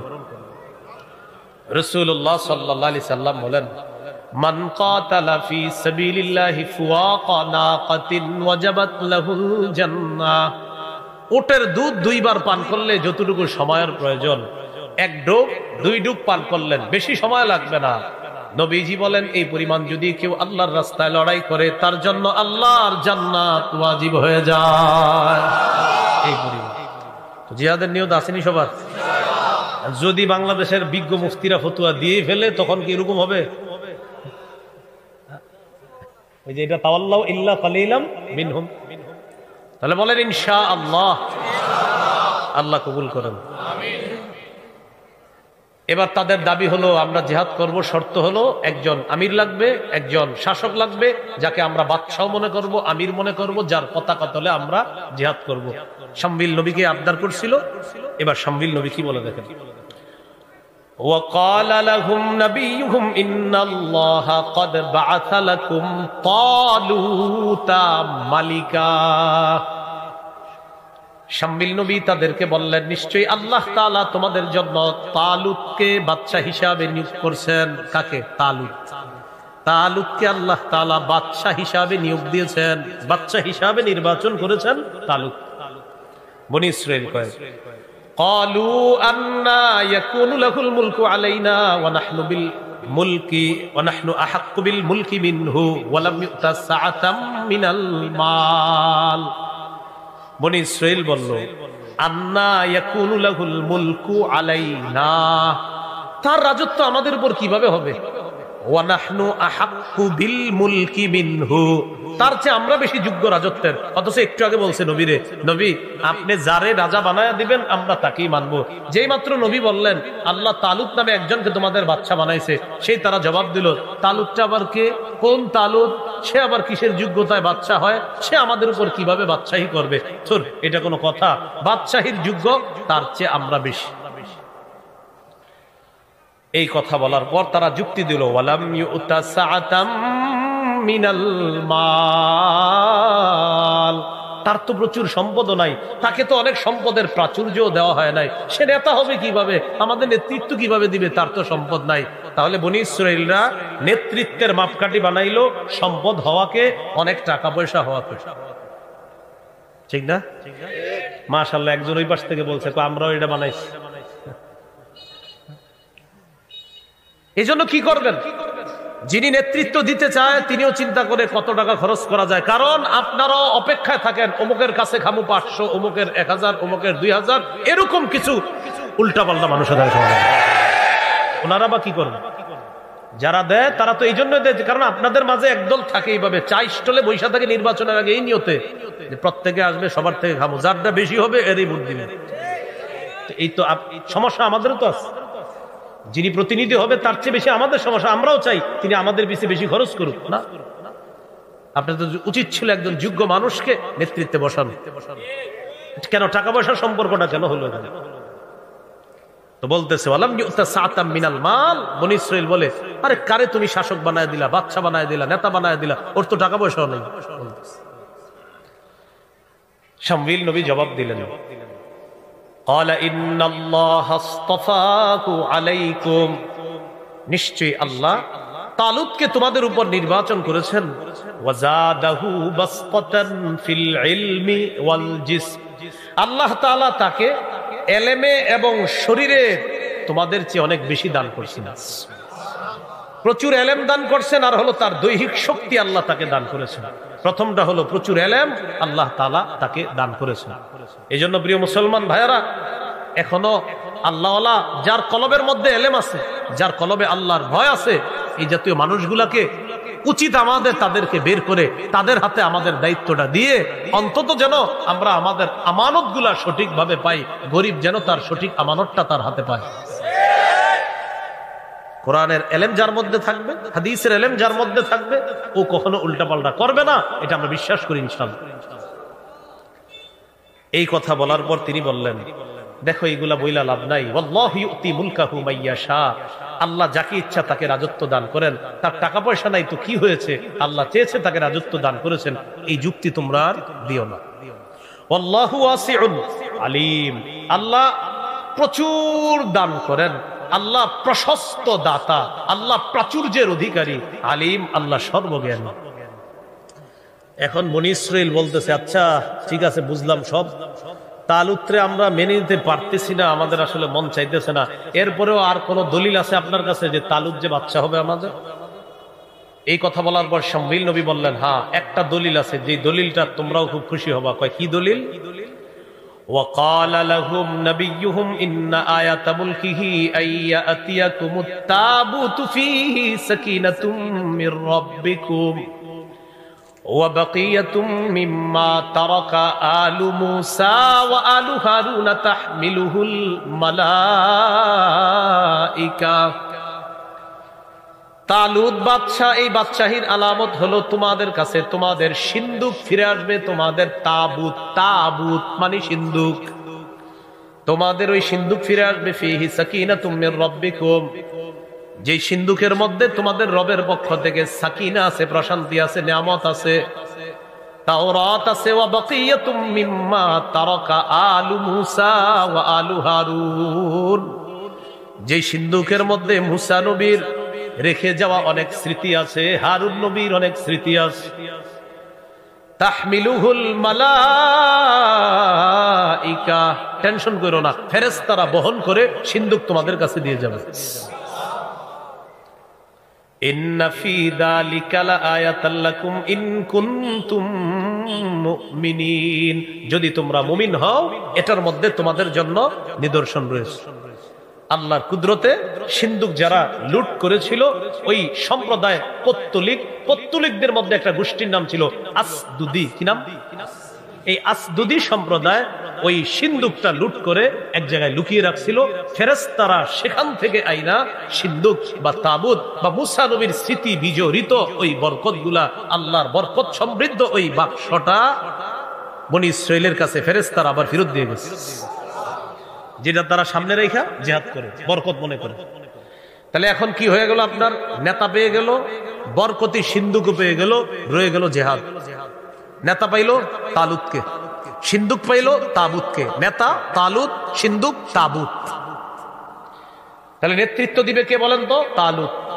আর যেটা সামনে রাখবে বরকতিটার নাম কি? তাবুত। একটু বলেন না মুখ দিয়া, তাবুত বলেন, তাবুত। বাচ্চার নাম লুত, মাশাআল্লাহ। বাচ্চার নাম আর সিন্দুকের নাম শুধু বা আর লামের পার্থক্য, আর হলো ত আর তায়ের পার্থক্য।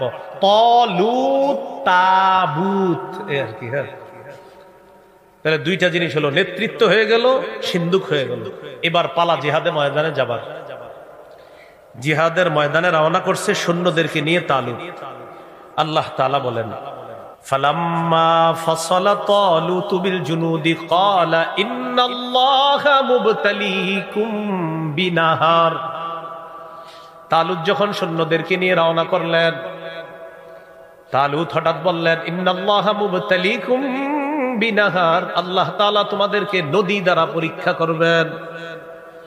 জিহাদের ময়দানে যাওয়ার সময় নদী পাড়ি দিতে হবে, এই নদী পাড়ি দেওয়ার সময় পানি পান করবা না, এটাই হলো তোমাদের পরীক্ষা। যারা পানি পান করবা, ফামান শারিবা মিনহু ফালাইসা মিন্নি, যে পানি পান করবে সে আমার দলভুক্ত হবে না। ওয়া মান লাম ইয়াতআমহু ফাইন্নাহু মিন্নি ইল্লা মান ইগতারাফা গুরফাতাম বিয়াদি, আর যারা পানি আস্বাদন করবে না, তবে হাতের এক আজলা যদি হাতের মধ্যে চলে আসে সামান্য, এটা সমস্যা নাই। ডক ডক করে যারা পানি পান করবে না, তালুত ঘোষণা করলেন তারাই হবে অবশিষ্ট মুজাহিদ, তাদেরকে নিয়ে আল্লাহর রাস্তায় লড়াই করব। এখন প্রশ্ন হলো, হুজুর পরীক্ষাটা কি দরকার? বেচারারা রওনা করছে জিহাদ। মুফাসসিরিনে কেরাম লেখেন পরীক্ষা দরকার এই কারণে, আমিরের কথা কতটুকু মানে এটা যাচাই করার জন্য। কিসের কথা? আমিরের কথা। হ্যাঁ, মন দিয়ে শুনে নিন। সূরা নিসার 59 নম্বর আয়াতে আল্লাহ বলেন, সূরা নিসার 59 নম্বর আয়াত, ইয়া আইয়ুহাল্লাযীনা আমানু আতিউল্লাহ ওয়া আতিউর রাসূলা ওয়া উলিল আমরি মিনকুম। হে ঈমানদারগণ, তোমরা আল্লাহর আনুগত্য করো, রাসূলের আনুগত্য করো, ওয়া উলিল আমরি মিনকুম, তোমাদের মধ্যে দায়িত্বশীল যারা তাদের আনুগত্য করো। কয় আনুগত্যের কথা বলা হয়েছে? 3। বলেন, আল্লাহর আনুগত্য, রাসূলের আনুগত্য, উলুল আমরের আনুগত্য। বলেন, আবার আল্লাহর আনুগত্য, রাসূলের আনুগত্য, উলুল আমরের আনুগত্য। বলেন, আল্লাহর আনুগত্য, রাসূলের আনুগত্য, এই 2 আনুগত্য নিঃশর্ত ভাবে করতে হবে। তবে বলেন, তবে উলুল আমর, তার আনুগত্য নিঃশর্ত ভাবে করা যাবে না, সেখানে শর্ত লাগবে। বুঝে থাকলে বলেন তো কয়জনের আনুগত্যে কোনো শর্ত লাগবে না? কার কার? আল্লাহ, রাসূল। এবার ইতাআত বলেন, বলেন আল্লাহর ইতাআতে, নবীর ইতাআতে শর্তের প্রয়োজন নাই। উলুল আমরের ইতাআতে শর্ত লাগবে।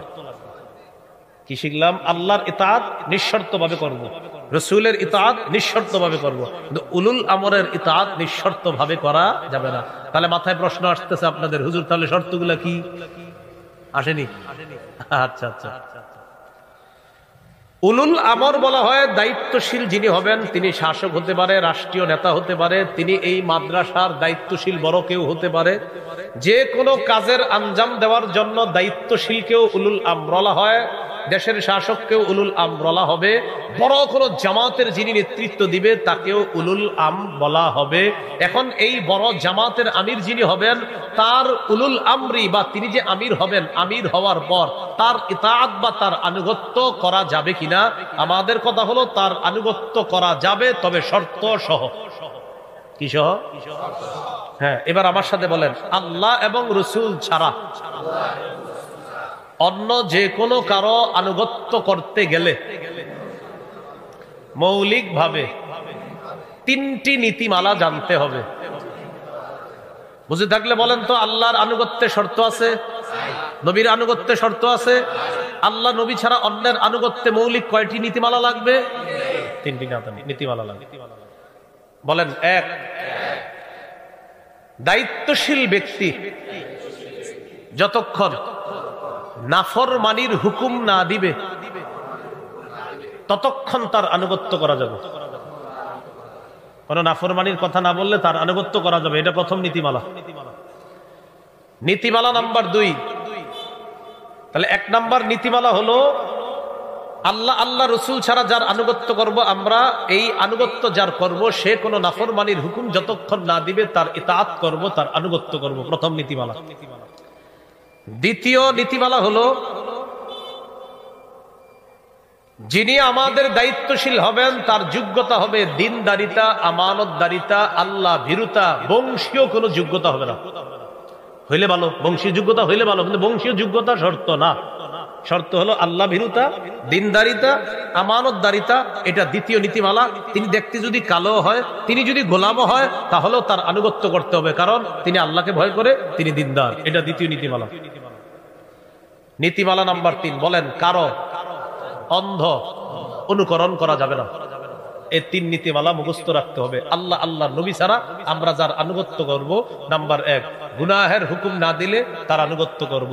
2 নাম্বার, যার আনুগত্য করব তার মাঝে দিনদারিতা থাকতে হবে 100-এ 100। তার বংশীয় পরিচয় ভালো হলে ভালো, আলহামদুলিল্লাহ, সমস্যা নাই, কিন্তু দিনদারিতা তার থাকতেই হবে। 3 নাম্বার, অন্ধ অনুকরণ কারোই করা যাবে না, একমাত্র নিঃশর্ত অনুকরণ করা যায় আল্লাহ আর তার রাসূল। কয়টা নীতিমালা? খুব মন দিয়ে শুনবেন। প্রথম নীতিমালা, কিসের হুকুম না দেওয়া পর্যন্ত আমরা আনুগত্য করব? গুনাহের। এই ব্যাপারে 2টা দৃষ্টান্ত নেন। দৃষ্টান্ত নাম্বার 1, সহিহ বুখারীর বর্ণনা 7144 নম্বর হাদিস। এই হাদিসের বর্ণনাকারী আব্দুল্লাহ ইবনে মাসউদ রাদিয়াল্লাহু তাআলা আনহু, তিনি বলেন, عن عبد الله بن مسعود رضي الله تعالى عنه عن النبي صلى الله عليه وسلم قال السمع والطاعة على المرء المسلم فيما أحب وكره ما لم يؤمر بمعصية। নবীজি বলেন, মুসলমানের উপর আবশ্যক হলো আমিরের আনুগত্য করা। আমির যা বলবে তা মেনে নেওয়া, চাই আমার পছন্দ হোক অথবা না হোক, আমিরের কথা মান্য করা, এটা আমার উপর ওয়াজিব। নবীজি বলছেন, নবী বলেন, কতক্ষণ মালাম ইউমার বিমাসিয়া, যতক্ষণ আমির গুনাহের নির্দেশ না দিবে, নাফরমানির হুকুম না করবে। নবীজি বলেন, আমির যতক্ষণ নাফরমানির হুকুম না করবে, নাফরমানির আদেশ না করবে, ততক্ষণ আমিরের হুকুম মান্য করবা, চাই তোমার পছন্দ হোক অথবা না হোক, আমিরের হুকুম তোমার মানতে হবে যতক্ষণ নাফরমানির হুকুম না করবে। ফাইদা উমিরা বিমাসিয়া, যদি নাফরমানির হুকুম করা হয়, ফালা সামআ ওয়ালা তাআতা, বলেন যদি নাফরমানির হুকুম করা হয়, তাহলে আমিরের কথা শোনা যাবে না, আমিরকে মানা যাবে না।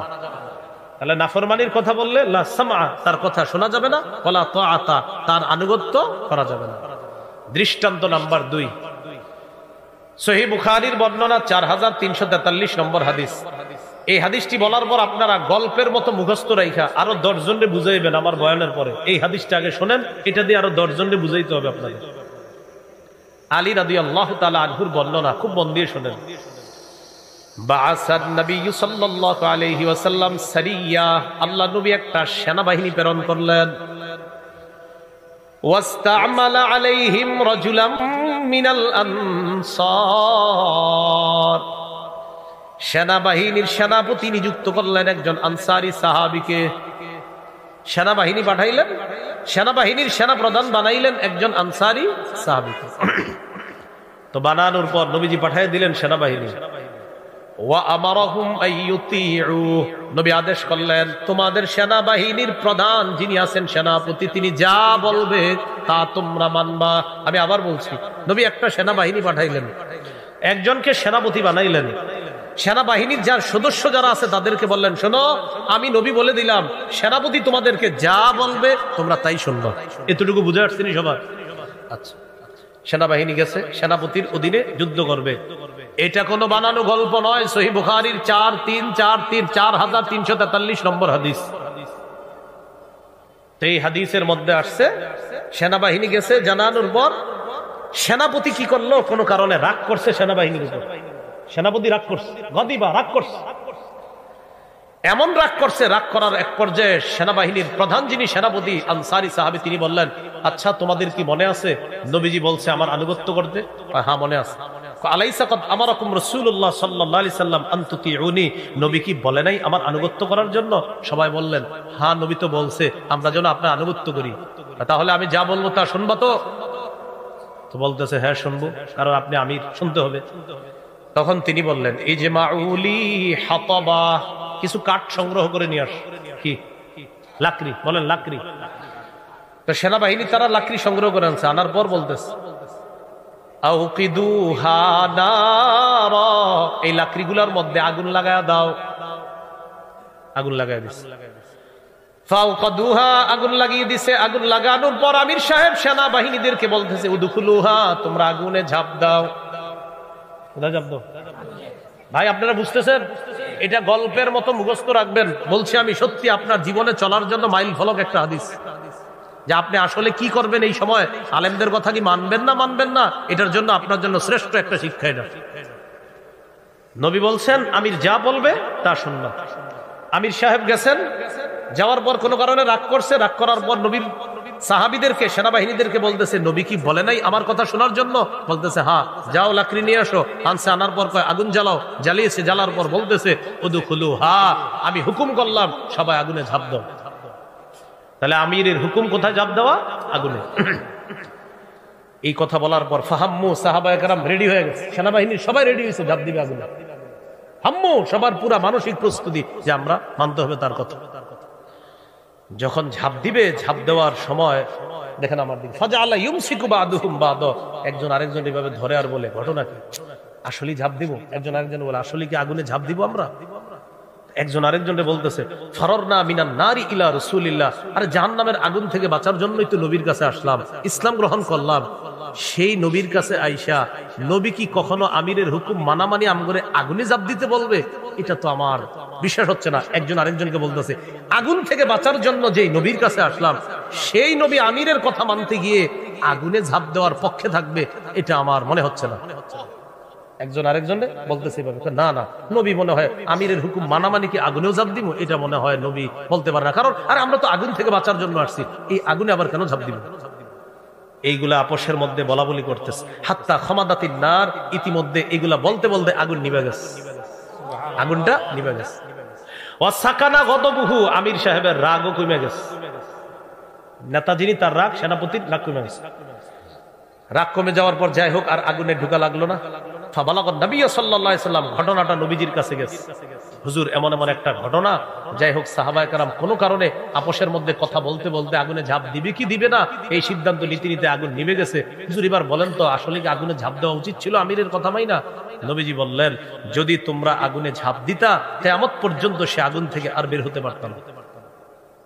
কি বুঝলেন? নবীজি বললেন, তারা যদি আগুনে ঝাঁপ দিত মা খারাজু মিনহা ইলা ইয়াউমিল কিয়ামা, কিয়ামত পর্যন্ত আর বের হতে পারতো না। নবী এবার বলে দিলেন, শোনো, আমি আমিরের হুকুম মানতে বলার অর্থ এই না সে নাফরমানির কথা বললেও তুমি তার কথা শুনবা, বিষয়টা এমন না। লা তাআতা লি মাখলুকিন ফি মাসিয়াতিল্লাহি আযজা ওয়া জাল, আল্লাহর নাফরমানি করে এমন কোন হুকুম যদি আমির দেয় সেখানে তোমরা আনুগত্য করবা না। শোনো, আমি নবী বলে দিলাম, আত-তাআতু ফিল মারুফ, আমিরের আনুগত্য হবে শুধু ন্যায়সঙ্গত কাজে। এমন কাজে আমিরের আনুগত্য করা যাবে না যে আমিন কোরআন হাদিসের বিরুদ্ধে যা মন চায় বলবে আর আপনি বলবেন আমি তার কথা মেনে নিলাম।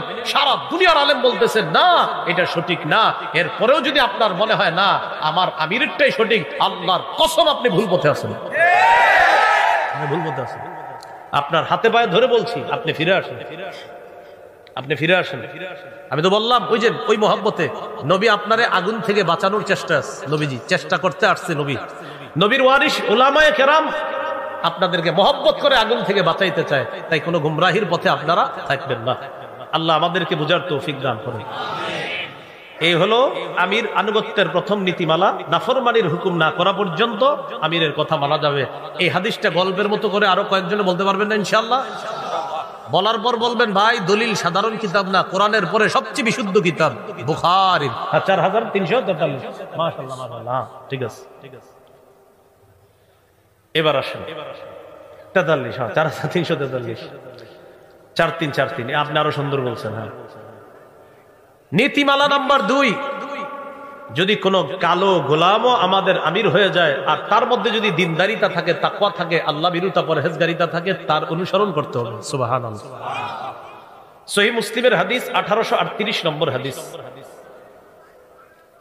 ইয়াহইয়া ইবনে হুসাইন বলেন, সামিআতু জাদ্দাতি, আমি আমার দাদিকে বলতে শুনছি, আমার দাদি, তিনি বলেন আমার দাদিকে আমি বলতে শুনছি, আন্নাহা তুহাদ্দিসু, আমার দাদি হাদিস বর্ণনা করেছে। আমার দাদি বিদায় হজের ভাষণে আল্লাহ নবীর ভাষণ শুনছে। সুবহানাল্লাহ। ইয়াহইয়া ইবনে হুসাইন রাহমাতুল্লাহ আলাইহি বলেন, আমার দাদি আমার নবীর ভাষণ শুনছে, বিদায় হজের ভাষণ। সেই ভাষণের মধ্যে আল্লাহ নবী বলেন, ওয়ালাউ ইসতুমিলা আলাইকুম আবদুন ইয়ানি আবদুন আসওয়াদ, তোমাদের নেতৃত্ব যদি কোনো কালো গোলামকেও দেওয়া হয়, তার মধ্যে যদি আল্লাহ ভীরুতা তাকওয়া থাকে, ইয়াকুদুকুম বিকিতাবিল্লাহ, সে যদি তোমাদের মাঝে আল্লাহর কিতাব অনুযায়ী ফয়সালা করে, যদিও সে গোলাম, যদিও সে কালো, ফাসমাউ লাহু, তার কথা শুনে নাও, ওয়া আতিউ, তার কথা মেনে নাও। কোরআনে আল্লাহ বলছে হেদায়েত আল্লাহর কাছে আছে। কোথায় বলছে? আরে বলে না কোথায়? এন্ড কেউ যদি বলে আল্লাহর হাতে হেদায়েত নাই, কথা কি সঠিক হলো না গুমরাহ?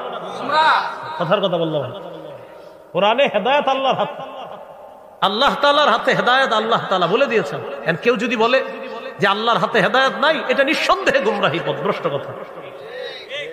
এরকম কথা এটা কি কোরআনের পক্ষে হলো না কোরআনের বিরুদ্ধে কথা হলো? এই জন্য আমি মাঝে মাঝে অনেকের আলোচনা শুনি আর মনে করি, আমার মনে হয় যে পুরা কোরআন পড়ে না। এরকম আপনার অনেকের আলোচনা শুনি, শোনার পরে আমি চিন্তা করি কি কয়, কোরআনই তো এটার জবাব দিয়ে দিছে আল্লাহ তাআলা কত জায়গায়। তারপরে আমি মনে করি যে উনি মনে হয় কোরআনও পড়ে না। একদিন এক ভাই দেখ তাফসিরের মধ্যে কি এক উদ্ভট কথা বলে ফেলছে। পরে আমি বললাম, আপনি তাফসির করেন, আপনি মনে হয় আসলে পুরো কোরআন ঠিক মতো পড়েন না, আপনি আমাকে কি শিখাচ্ছেন? আমি বললাম হ্যাঁ পড়েন না তো, সাথে সাথে কয়েকটা দলিল দিলাম কোরআন থেকে। আমি বললাম এগুলো কোরআনের ভিতরে আছে, আপনি কোথায় বললেন? কোরআনও পড়ে না ঠিক মতো, হাদিসও পড়ে না ঠিক মতো। এ হলো আমাদের ঝামেলা। ঠুস করে একটা বইলা দেয়, চিন্তাও করে না যে এটা এই জায়গায় আছে কিনা, এটা এই জায়গায় আছে কিনা, বলে দেয়, যা মন চায় বলে দিচ্ছে। আল্লাহ বুঝার তৌফিক দান করে। 3 নম্বর নীতিমালা, বলেন অন্ধ অনুকরণ করা যাবে না। সূরা মাইদা 104 নম্বর আয়াত। অন্ধ অনুকরণ কারো করা যাবে না। কোন সূরার কত নম্বর আয়াতের দলিল? 104 নম্বর আয়াত। বলেন 7 নম্বর পারা, 4 নম্বর পৃষ্ঠার একদম শুরুর লাইন।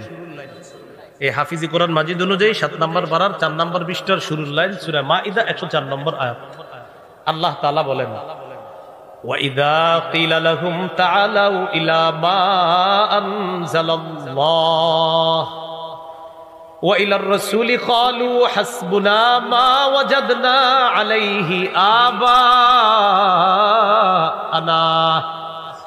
أولو كان آباؤهم لا يعلمون شيئا ولا يهتدون।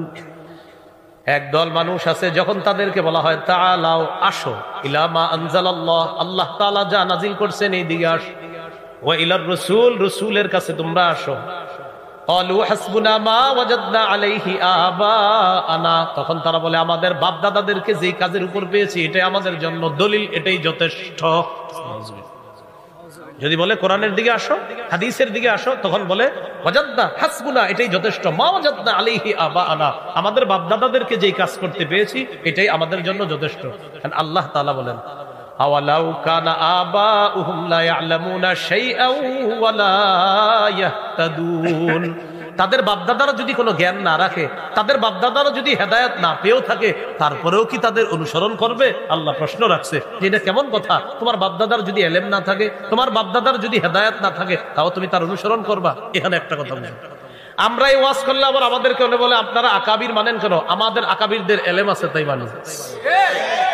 আল্লাহ বলছে আওয়ালাউ কানা আবাউহুম লা ইয়ালামুনা, তাদের এলেম না থাকলেও মানবা? তো আমাদেরকে বলে আপনারা আকাবির মানেন কেন? আকাবির নিয়ে যদি কারো কোনো কথা থাকে আমার কাছে আইসেন, লম্বা আলোচনা করে দেব ইনশাআল্লাহ। আমাদের আকাবির কি এটা বলার জন্য আপনার মেধা মুস্তাম মনে আসেনি? তালুত সৈন্যবাহিনী নিয়ে নদী পাড়ি দিবে, যারা পানি পান করবা আমার জিহাদি দলের মধ্যে আসতে পারবা না, আর যারা পানি পান না করবা তারাই মুজাহিদ বাহিনীতে টিকে যাবা, মনে আসেনি? এখান থেকে কেন আল্লাহ পরীক্ষা করতে চাইলেন আমিরকে কতটুকু মানে, এই আমিরকে কিভাবে মানবো।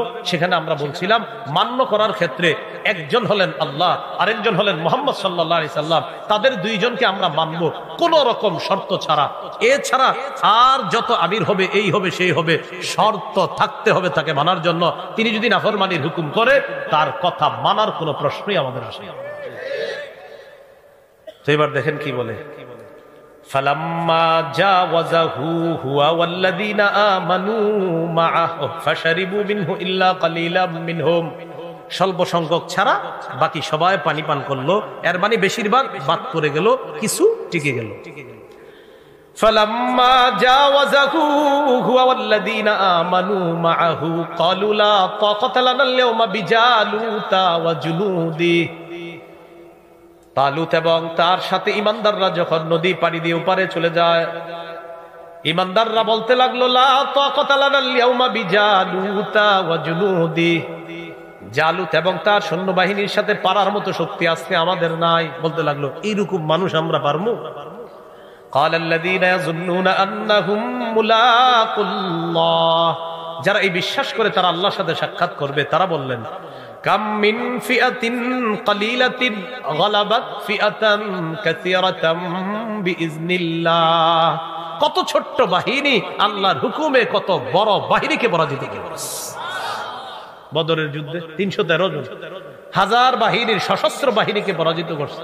রাগের দিন রাত্রে আহারে নবীজি কি কান্না করছে, আল্লাহ আমার সাহাবীরা ঘুমাইতেছে, মাবুদ এদেরকে যদি কালকে বেঈমানরা শেষ করে দেয়, আপনাকে আল্লাহ বলার মতো কেউ থাকবে না, লা তু'বাদ ফিল আরদি আবাদা, আপনার ইবাদত করার মতো কেউ থাকবে না। আবু বকর সিদ্দিক আয়েশা দেখে কানতে কানতে চাদরটা পর্যন্ত পড়ে যাচ্ছে, পিছন দিয়ে আয়েশা ধরছে, জড়ায়া ধরে বলতেছে হাবিব আর কান্না করার দরকার নাই, আল্লাহ তাআলা সায়ুনজিজু লাকা মা ওয়াদাকা রাব্বুক, আপনার রব যে ওয়াদা করেছেন ইনশাআল্লাহ রব সেই ওয়াদা পূর্ণ করবেন। তো বাকি ইতিহাস, বদর যুদ্ধের আমার আলাদা একটা আলোচনায় আছে, ওখানে দেখবেন, ওখানে আলোচনা আছে যে আল্লাহ তাআলা স্বল্প সংখ্যক বাহিনীকে কিভাবে বিজয় দান করছে। এক সাহাবী এসে হুজুর আমার সামনে এক শত্রু যাইতেছে, কে জানে ওর ইচ্ছা মতো পিড়াইতেছে, খালি পিটানটা দেখতেছি, মারতেছে কিনা দেখতেছি না। বুখারীর বর্ণনা, কি দেখছো? নাকে আঘাত লাগে, কপালে আঘাত লাগে, গালে লাগে, মারতে মারতে দেখি পড়ে গেছে। তাবুকের আওয়াজ যেমন ঠুস ঠুস করে হয় হুজুর, এরকম আওয়াজ শুনছি, কে মারে কাকে, মারতেছে কাকে এটা দেখতেছি, কে মারে এটা দেখতেছি না। নবীজি বললেন এটা বুঝতেছো না, আল্লাহর ফেরেশতা। এ হলো বদরের বাহিনী। তো আল্লাহর যখন সাহায্য থাকবে, আল্লাহর যখন হুকুম থাকবে, ছোট বাহিনীকেও বড় বাহিনী পরাজিত করতে পারে না, বরং ওই ছোট্ট বাহিনী আল্লাহর সাহায্য নিয়ে বড় বাহিনীকে পরাজিত করে। আল্লাহু মা'আস সাবিরিন, যারা ছোট্ট বাহিনী হওয়ার পরেও ধৈর্যশীল হবে, আল্লাহ ধৈর্যশীলদের সাথে আছে। সুবহানাল্লাহ। চলে আসলো, লড়াই হবে জালুত বাহিনীর সাথে। বলেন তালুত বাহিনীর লড়াই হবে কার সাথে? মাশাআল্লাহ। তালুতের সাথে বরকতি একটা জিনিস আছে, কি জানি? থুরমিয়া। সিন্দুক না বলে ওই শব্দটা বলেন। সিন্দুক ঠিক আছে, ওই শব্দটা বলেন না, সুন্দর লাগে। তাবুত, তাবুতটা বললে সুন্দর লাগে। তালুতের সাথে কি আছে? তাবুত। লড়াই হবে কার সাথে? জালুতের সাথে। তালুতের লড়াই হবে জালুতের সাথে। তালুত বাহিনীর সাথে একটা বরকতি সিন্দুক আছে, যেটাকে আরবিতে কি বলে? কোরআনের ভাষায় কি বলে? তাবুত। তাহলে তালুত, তাবুত সৈন্যবাহিনী নিয়ে আসছে, লড়াই হবে জালুতের সাথে। চলে আসছে। আসার পর ময়দানের মধ্যে ঝাঁপায়া পড়ছে, তুমুল লড়াই চলতেছে। তালুত বাহিনী মাশাআল্লাহ এগিয়ে আছে, সুবহানাল্লাহ। মুজাহিদ বাহিনীর মধ্যে দাউদ নবীর দুই ভাই আছে। দাউদ নবীর দুই ভাই আছে। দাউদ নবী সবার ছোট ভাই, কিন্তু দাউদ নবীর বড় দুই ভাই বাহিনীতে আছে। দাউদ নবী তার বাবা অসুস্থতা থাকার কারণে জিহাদে শরীক হতে পারেননি। দাউদ নবীর আব্বা অসুস্থ, আব্বা বললেন, বাবা তুমি একটু তোমার দুই ভাইয়ের একটু খোঁজ নিয়ে আসো তো। দাউদ নবী খোঁজ নিতে আসছেন কি, মুজাহিদ বাহিনীর মধ্যে আমার বড় দুই ভাই আছে, আহারে তাদের কি অবস্থা, এই খোঁজ নেওয়ার জন্য ছোট্ট দাউদ আলাইহিস সালাতু ওয়াস সালাম ফুটতি বয়সী একজন যুবক তিনি আসলেন। ময়দানে লড়াই চলতেছে, বীর বিক্রমে লড়াইয়ে তালুত বাহিনী মাশাআল্লাহ এগিয়ে আছে, কিন্তু জালুত নামক পালোয়ানের সামনে যাওয়ার মতো কারো দুঃসাহস হচ্ছে, আপনার সাহস হচ্ছে না কারো। তো জালুত প্রতিদিন আপনার মাঠে এসে বলে, কে আসো, আসো আমার সাথে আসো, কেউ সামনে যায় না। দাউদ আলাইহিস সালাতু ওয়াস সালাম আয়েশা তার ভাইদেরকে খুঁজতে এসে দেখে জালুত নামে একজন এরকম খালি ঘোষণা করে। দাউদ নবী বললেন, ঘটনা কি? উনি এরকম ঘোষণা করে কেন? সবাই সাইজ হয়ে গেল, সে এখনো বাকি আছে, এর সামনে যাওয়ার মতো কারো শক্তি হচ্ছে না। দাউদ নবী তালুত বাদশার কাছে গিয়ে বললেন, আপনি যদি অনুমতি দেন আমি একটু তার সাথে যাইতে পারি। আপনার অনুমতি ছাড়া তো যাওয়া যাবে না, আপনি অনুমতি দেন। উঠতি বয়সী যুবক। বাদশা তালুত বললেন, তুমি শুধু শুধু ছোট্ট মানুষ, পারবা না। বাহিনীতে যারা আছে তারা সবাই বলল, এই ভুল ভুলেও করেন না, এর কি পাঠাবে? দাউদ নবী আবার বললেন, আপনার একটু, যেহেতু আপনারা যেহেতু কেউ যাচ্ছেন না, তো আমাদের পাঠাইতে সমস্যা কোথায়? পাঠান আমার। বাদশা অন্যদের সাথে পরামর্শ করে দাউদ আলাইহিস সালাতু ওয়াস সালামকে পাঠাইলেন। জালুত বীর বিক্রমে দাঁড়ায় দেখে পিচ্চি একজন আসতেছে, একটা পাথর নিচ্ছে। পাথর নেওয়ার পর জালুতের সামনে গিয়ে বিসমিল্লাহ বলে একটা পাথর এনে মারছে, মাথার ভিতরে ঢুকে গেছে। জালুত লুটায় পড়ছে। দাউদ নবী তরবারি নিয়ে চিরতরে খতম করে দিচ্ছে, মুহূর্তের মধ্যে কিচ্ছা খতম, খালাস। বাদশা কয়, সর্বনাশ, কত টেনশনে ছিলাম আমরা, আর এই এত অল্প সময়ে সব কাহিনী শেষমেশ হয়ে গেল। দাউদ আলাইহিস সালাতু ওয়াস সালামকে আল্লাহ তাআলা ওই তালুতের পরে রাজত্ব দান করলেন, জ্ঞান দান করলেন, নবুয়ত দান করলেন। পৃথিবীর সর্বপ্রথম যিনি নবীও হয়েছেন, বাদশাও হয়েছেন, তিনি হলেন দাউদ আলাইহিস সালাতু ওয়াস সালাম, যাকে একসাথে আল্লাহ রাজত্ব দিয়েছেন, নবুয়ত দান করেছেন। এটা আল্লাহ বলেন। ওয়ালাম্মা বারাজু লিজালুতা ওয়া জুনুদিহি ক্বালু রব্বানা আফরিগ আলাইনা সাবরা أفرغ علينا صبرا وثبت أقدامنا وانصرنا على القوم الكافرين ولما برزوا لجالوت وجنوده যখন তালুত বাহিনী জালুত বাহিনীর মুখোমুখি হয়ে গেল, তালুত বাহিনীর মুজাহিদরা আল্লাহর কাছে দোয়া করতে লাগলেন, আফরিগ আলাইনা সবরা, আল্লাহ আমাদেরকে আপনি ধৈর্য ঢেলে দেন, ওয়াসাব্বিত আকদামানা, আমাদের পাগুলো আপনি জিহাদের ময়দানে অটল রাখেন, ওয়ানসুরনা আলাল কওমিল কাফিরিন, কাফের সম্প্রদায়ের বিরুদ্ধে আমাদেরকে সাহায্য করেন। ফাহাজামুহুম বিইজনিল্লাহ, আল্লাহ তাআলা বলেন তালুত বাহিনী আল্লাহর হুকুমে জালুত বাহিনীকে পরাজিত করে দেয়। ওয়া কাতালা দাউদু জালুতা, দাউদ নবী জালুতকে হত্যা করছে। ওয়া কাতালা দাউদ, কাতালা হত্যা করেছে দাউদ, দাউদ জালুতা, জালুতকে কিভাবে? পাথর নিচে বিসমিল্লাহ বলে মারছে, আল্লাহর হুকুমে মাথায় লাগছে, এরপরে তরবারি দিয়ে তাকে শেষ করে দিছে। আল্লাহ বলেন কাতালা দাউদ, উঠতি বয়সী যুবক দাউদ পালোয়ান জালুতকে হত্যা করেছে। এখান থেকে তোমাদের শিক্ষা, আমি আল্লাহ তাআলা কার মাধ্যমে কাকে শেষ করব, এটা তোমরা অনেক বড় একটা শিক্ষা আছে। ছোট কোনো বিষয়ে বড় কাউকে শেষ করে দিব, সামান্য এক কথায় 16 বছর খালাস। কথার কথা। দাঁড়ান, এটা শুধু ঠিক না, তিরমিজির এক হাদিসে আছে এই কথা। কোথায়? 2616 কত? এই হাদিসের মধ্যে নবীজি লম্বা ওয়াজ করছে তার এক সাহাবীর। ওয়াজ করার পর সর্বশেষ বলে, তোমারে তো আসল ওয়াজটাই করিনি। মানে লম্বা ওয়াজ করে সর্বশেষ নবী বলে, তোমারে আসল ওয়াজটাই করিনি। সাহাবী বলে, হুজুর এতক্ষণ আপনি কি করলেন? এগুলো জিহাদের কথা বললেন, নামাজের কথা বললেন, হজের কথা বললেন, রমজানের কথা বললেন, সর্বশেষ আপনি বললেন আসল ওয়াজ বাকি। হ্যাঁ, আসল ওয়াজটা এখনো বাকি। কি? নবীজি জিহ্বা ধরে বললেন, এটা এটা কুফা আলাইক, এটা নিয়ন্ত্রণ করো, উপরের সব ঠিক থাকবে। সাহাবী বললেন, হুজুর এটা কি সমস্যা? নবীজি বললেন, বেশিরভাগ জাহান্নামে যাবে শুধু জিহ্বার কারণে।